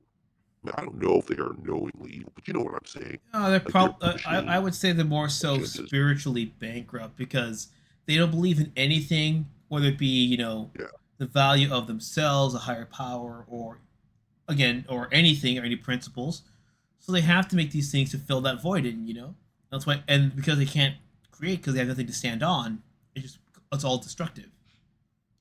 That's what it is. Again, yeah, it's probably unknowing, but that's just how it is.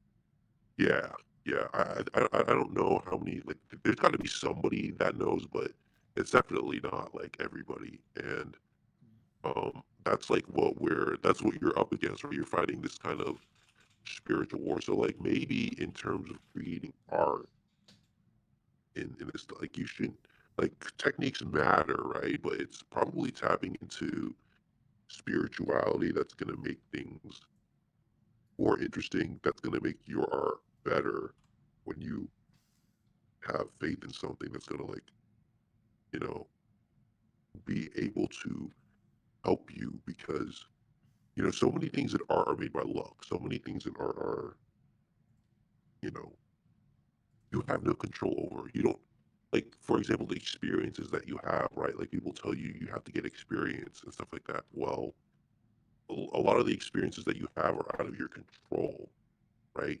And if you don't have a certain experience, how can you, like, put it in art, right?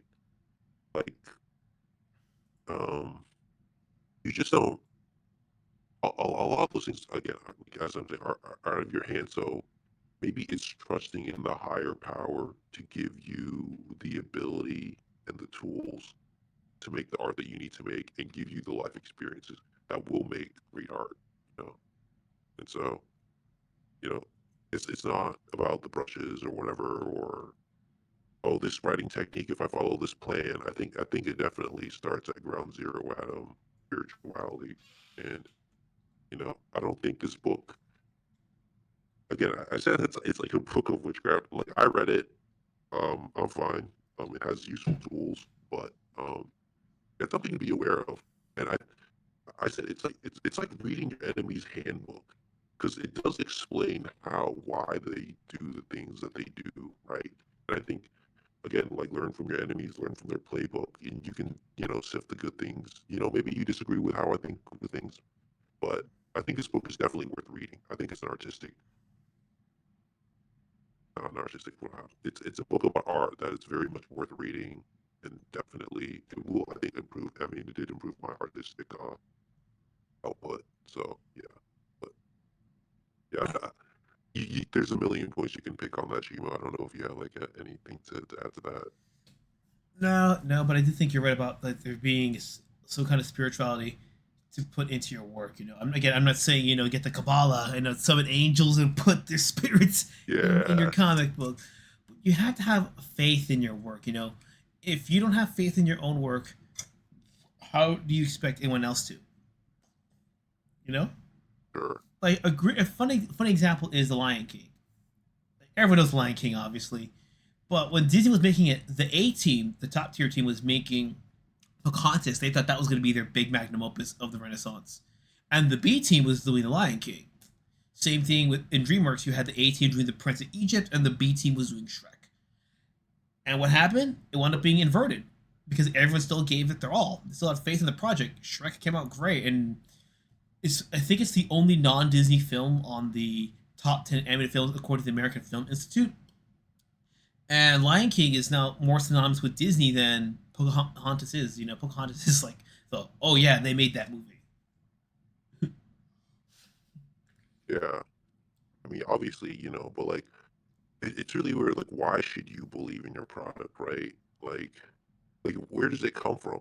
Like why do you believe your thing is good? I think that's like where the spirituality comes in. Like you have to believe that I guess God is on your side, or on the other side they probably don't think it's Satan. They think it's just like the universe. It's like the universe is giving me ideas, and I'm gonna write this sick song about whatever, you know. So, or I'm gonna. The universe is giving me ideas about this Pixar movie.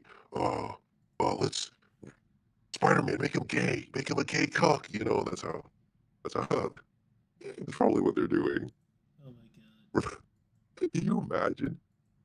This probably isn't happening, but like, there's some like Disney executive. He's having some seance. The demon's like, make Spider-Man a cuck. It's like, oh, the universe is telling me to make Spider-Man a cuck. That's it. That's the way. god. I don't know. It just because it really like if you think about it, like the ideas are so stupid. They could only come from like demons, right? like like how they're making these movies with like just how woke movies are these days. Like it could only come from somebody who doesn't have because they're losing money, right? We all know they're losing money. There are a lot of the movies, are bad. The Last Jedi sucks. Okay, it has technical merits to it, but it probably sucks. Uh, you know, so it's just a lot of these. Only a retard would keep doing what these guys are doing. Like you think by now they'd have gotten the memo that hey, maybe we should stop this and like rethink, but they're just like, nah, we keep it's more stupid shit, dude. Just keep making dumber ideas. Yeah, because sometimes it's all that they know. They're not afraid to, they're too afraid or too arrogant to experiment and try these things out. Or sometimes it just boils down to that they're just so rooted in that lack of faith in their work that that all they can do, like they're so bitter, they're so petty that all they can do is destroy. And past the point, it just kind of turns into that completely.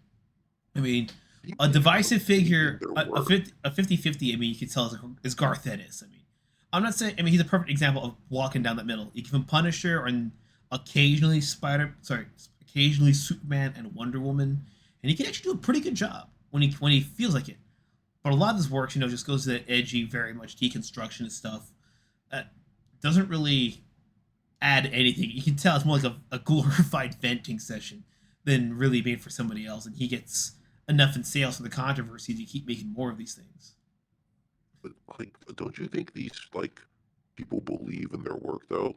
Like when Not always, not always. Because sometimes people do work because they believe in it, and sometimes they do it because it's all that they can do. I know it sounds sad and fucked up, but some people legit is like, it's all I can do. And I don't mean like in a happy way, like Colin Mocker, like it's the only thing I can do, and I'm lucky I get to do my job every day.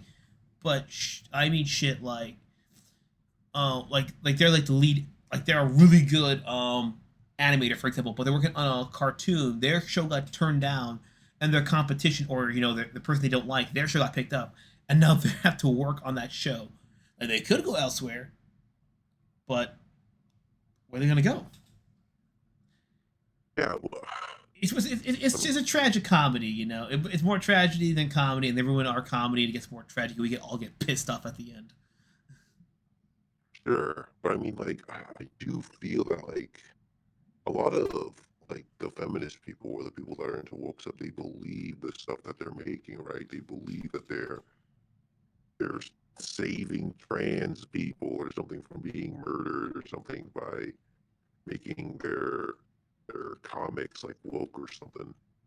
You know, they believe in it. They have faith that, and if you don't like it, you're like a straight white male or whatever that doesn't believe in There is progress. no faith, or very little, because the thing is, they don't have faith in the Mm, character, they don't have faith in the world.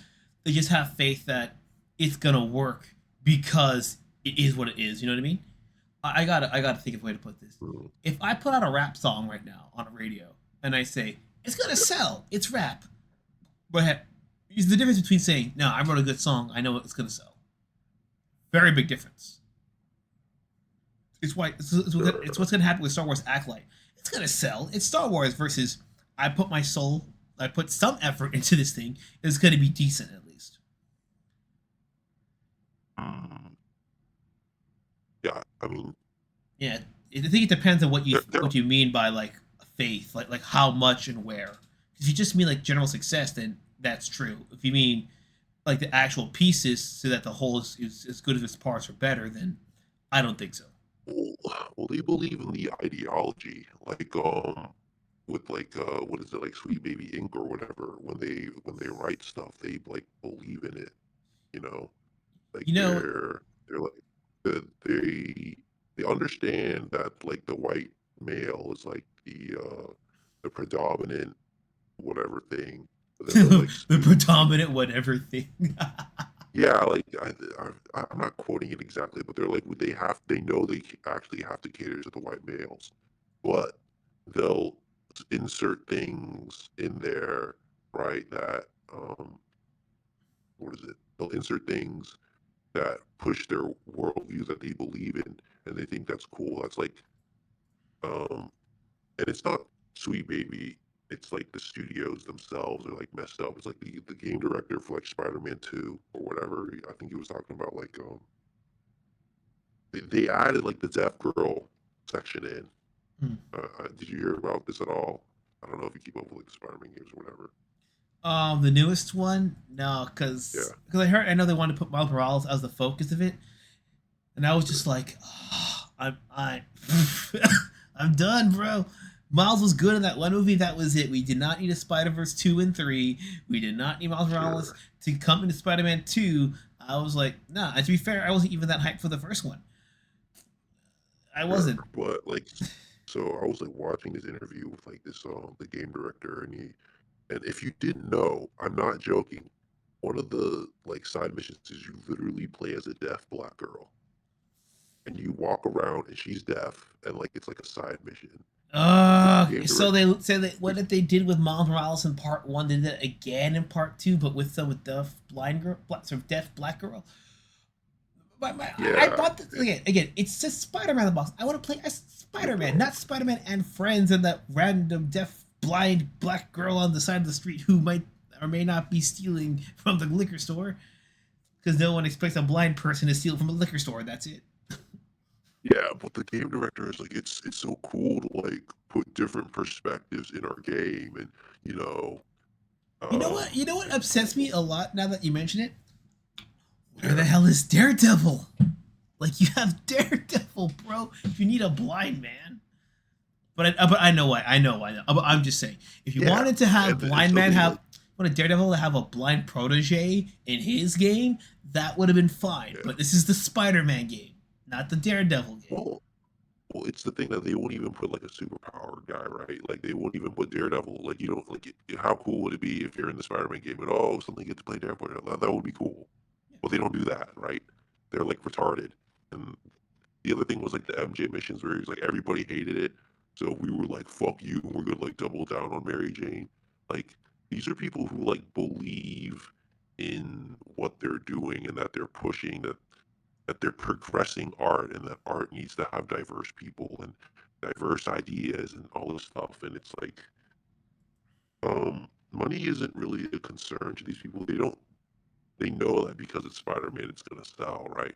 But they still, at their core, I don't know why, but I guess they're doing it for themselves, as Rick Rubin says. But they have this faith that somehow the black deaf girl or like the sections where you stealth around as like Mary Jane, like that's good art, and they believe in it so much they're putting it in their game at the cost of everything else. Man, we could have, you could have had a bunch of, I don't know, side missions of Spider-Man saving people or whatever, and it's like, nah, dude, I believe in this. Because every time they put one of those, they're wasting millions of dollars. You have to waste dollars on vocab and stuff and Mm-hmm. voice acting. Like, you have to believe that this thing is going to work out, right? Otherwise, you wouldn't put it in the game. But these Yeah, people, they just like, unless you're doing the full spiteful burn everything down. Yeah, in yeah, that case, if it just mean faith in success, then yes, they've got that. But of course, they don't got faith in Spider-Man I, himself. They don't got faith in the blind person, the deaf person. They don't have faith in Miles. They just got faith is gonna make money. That's why I think we're kind of yeah, disagreeing on what faith is. all right, yeah. Actually, I was thinking about what you were saying, and I think I can understand your point of view now, where it's like you don't actually have faith in a black deaf girl. Otherwise, you would make black deaf girl the game, right? So Mhm. they just have to attach her to Spider-Man. Is that what you're saying? Yeah, that's the thing. Because if you notice, Okay. there are shows like that where they made them on their own and they just collapse with the like a sinkhole, and that's what happens because they don't have any faith in it working together. It's why there was a whole chart they had about they'll always make like a guy show like Loki. They'll have a girl get added into it because they don't have any faith of it working on its own. Because when they had Scarlett Johansson in her own film, they had faith in that, but they didn't have it with all these these new Star Wars shows and shit. Yeah, I see. Yeah, yeah, yeah. There is two. But what is it? But there are like really woke games that come out. Like, um, have you seen like Concord? Hmm? Have you heard of Concord the game? It's a new game. Concord, wait, Conquer or Yeah, Concord? CONCORD. Oh, I don't Or believe I have. This will be my first time looking it up. Please don't ruin my internet history. I mean, it doesn't matter. I'm just thinking of Oh, like what? What? Okay, it looks okay-ish from what I'm seeing here. Wait, is it this one that has the big fat black lady that's like Overwatch-ish? yeah, I think so. Oh yeah, then I've seen the memes about that. Yeah, I don't understand. Except for maybe Valorant and Paladins, no one else has really done that team shooter thing where the total thing doesn't look like ass. Like Apex is like 50-50, but this. Ugh. I mean, it's like what is it? That's what I'm talking. Like, I think that they're like this is a game that like people believe in the woke that it's gonna work out, for them. Yeah. These are people that are like all in probably, or like things like I guess Horizon Zero Dawn, where it gets like super gay, and like they believe that Aloy is like the next thing, Yeah. even though it probably isn't. And the Like other things that they think they're there are winning, those people. by Yeah. oversaturation. But it is true that they probably don't have as much faith in their idea. They're like, it still needs to appeal to like white males, or it still needs to, probably stuff like that happens where Mhm. they don't have faith in the ideas. I could Yeah, see that because the for people sure. that because I think they know deep down the people that they're catering to don't ever buy their games. Like they think they low key know that they know that everyone who's Yeah, gonna whine just buys it on Twitter. Sorry, they ran about it on X, Twitter, Tumblr, wherever else, but they will never put out that paycheck. So, yeah, they'll never yeah. give. Yeah, I mean, like just people keep doing stupid shit, man. Just dumb shit, you know. So. I don't know, man. Uh, your side sucks now. I mean, it is what it is. I mean, I'm talking trash or whatever. Oh, could I make a game like Horizon Zero Dawn? No, I don't have that kind of money, whatever, and I Yeah. don't even know about the skill set to do something. But what? At the end of the day, it is bad. The Last Jedi is bad, and as much as our side sucks now, if we keep practicing, hopefully, like I wouldn't even say practice gets better, but the people who are talented enough to shine through will get through and make cool stuff. Doesn't have to be me. I'm not the most talented guy on the planet, whatever. Just anybody, just please save me from this hell where I have the only video games are like Horizon Zero Dawn. Okay, save me from this fucking hell, please. Bro, I'm just like every year, like entertainment just gets worse, and there's nothing to look forward to anymore. That's the state of entertainment. So yeah, right wing better get on it. Yeah. I don't know. There, that's such a negative note. I'll just say Rick Rubin's book is good. You should read it. It's a good Yeah. book. Yeah, that's the thing about it. We're going this crazy direction we never think we would have in a conversation because of this book, So we're just kind of seeing Yeah, how the dots are, they're connected but loose at the same time. It's like having, you build a house of popsicle sticks, if it's together, it's pretty firm, but it's not really solid in place, which is good if you want to change things around, but you got to be careful with how you do it. yeah. Anything you've been reading? I think we did the recommendation thing last time, right? Anything you've been reading or watching, or because I've been listening Just to a recommend lot whatever of you want to recommend, man. Just recommend it. I've been I've been listening to a lot of Japanese, like I guess hyper pop kind of shit. What is it? The Forest 4KI Asaki. Have you heard of her? I think I've sent you a couple of her songs. Yeah, I think, Like yeah, that you shit's great. have. I've been listening to a lot of Star Kids. Uh, yeah, like the Japanese scene in hyperpop is pretty good. I dig it a lot. What is it? There's like Leisu Yamada Galzing or whatever. I don't know. There's probably more that I'm missing out on, but yeah, that shit is dope. That's what I've been listening to. We'll check those out. Yeah. One of my favorite artists also like want to be associated with me ever. You know. Oh, that's another thing that I get really sick and tired of. Like I don't know how much longer we can stretch this, but one of the things that pisses me off about right wing people is how they make excuses for art that they like. Like I know none of my artists that I listen to like me, okay, and I know they're all leftists, and they would all kill me, okay. If they had the chance, they probably would kill me, whatever. Right wing artists, they're like, no, like you see, if George Lucas was still here, uh, he would be like totally not. I bet your bottom dollar George Lucas would fall in line, make the wokest shit ever. Okay, just stop believing that the guys that like you thought were cool or like would not be woke. They're all woke. Okay, it's just it is what it is. Um, people make the excuses for like their favorite content all the time. It's just so annoying, dude. All your favorite creators are woke. Okay, just make better stuff than them. Okay, that's it. Start paying over.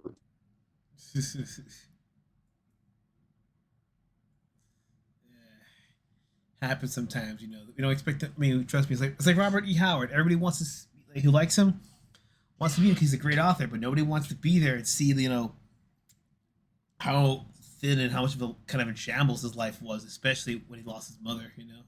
That was the end of it all. He Yeah, wants to hang out with but Tolkien, and also like I heard that what is it with Robert E. Howard that like uh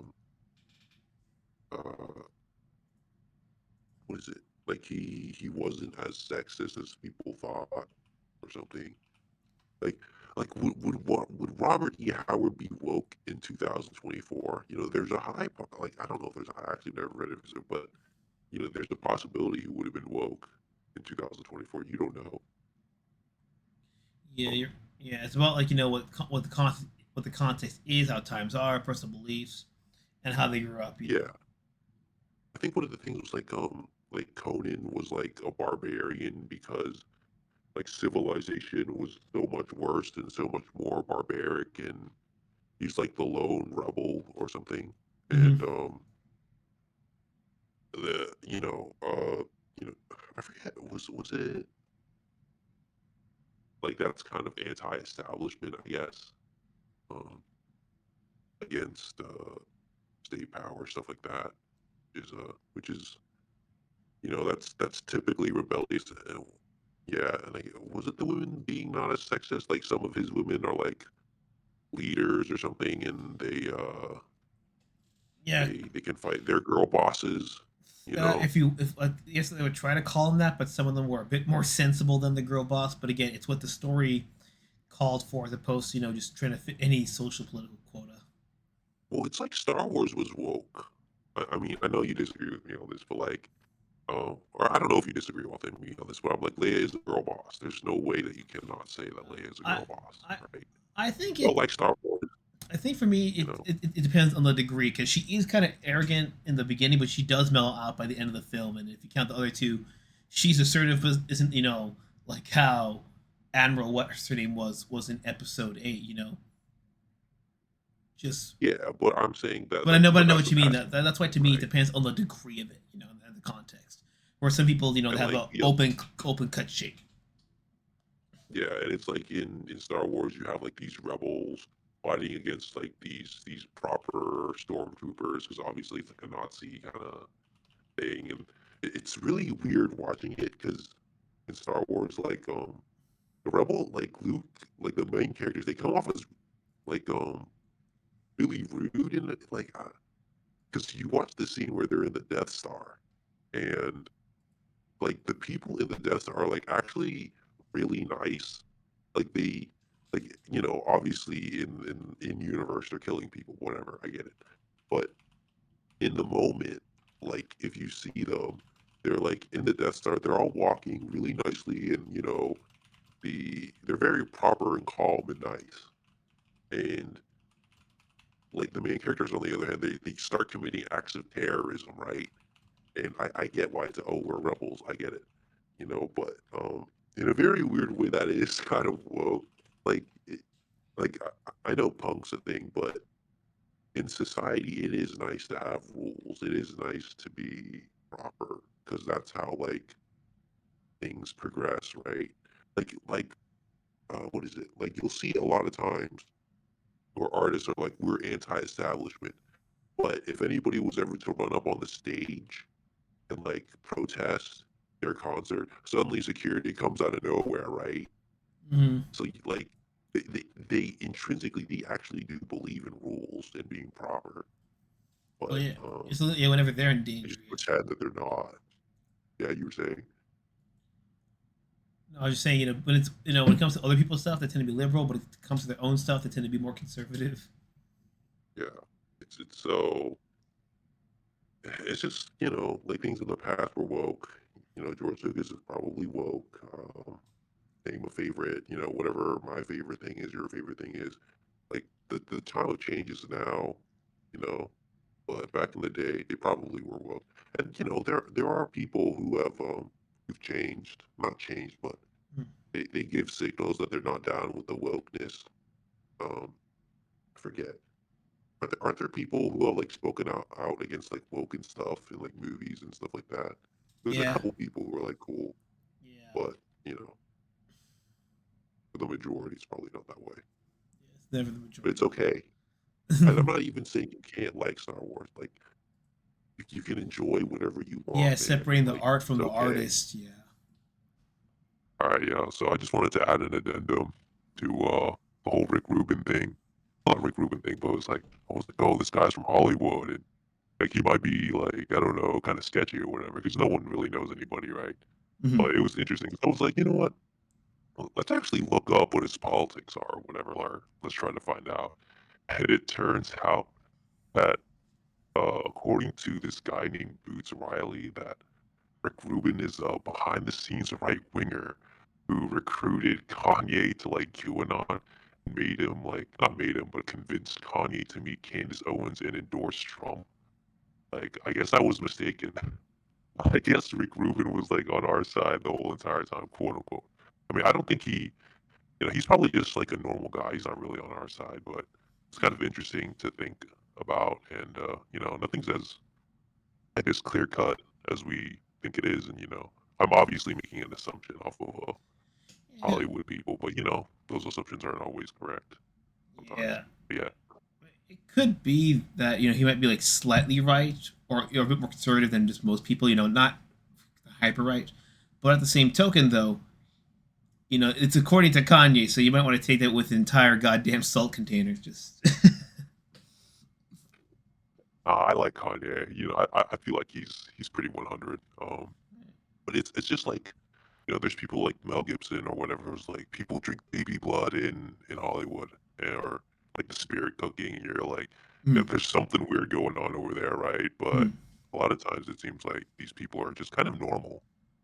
yeah. Like what is it? I was watching actually recently the Falling in Reverse guy, Ronnie Radke. He was talking with Blair White, and he was talking about like which is interesting because they just put like a conservative person or a conservative trans person, they're white in his song, and he was like, he talked with MGK, and he's like, MGK is just misunderstood, which is funny because like from the outside looking in, you'll like hear random stuff all the time, like, oh, MGK is drinking Megan Fox's blood or something, and you're like, that's kind of sketch, that sounds weird, Mm-hmm. but maybe they're just doing it for like show.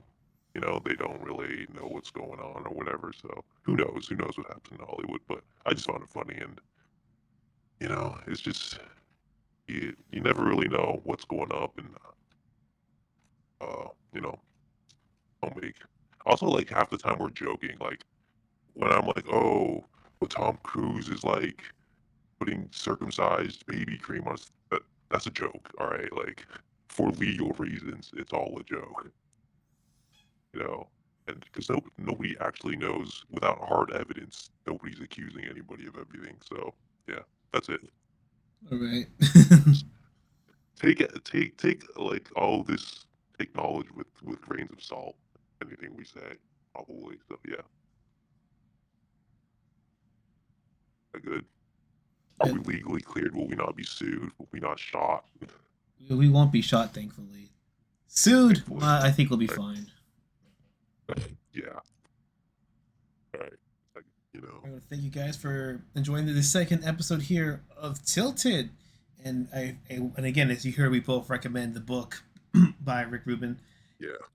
If I remember, it's about $8 to $34, depending if you get the Kindle, the physical, or the spiral bound. Actually, but yeah, I do recommend checking it out if you get a chance.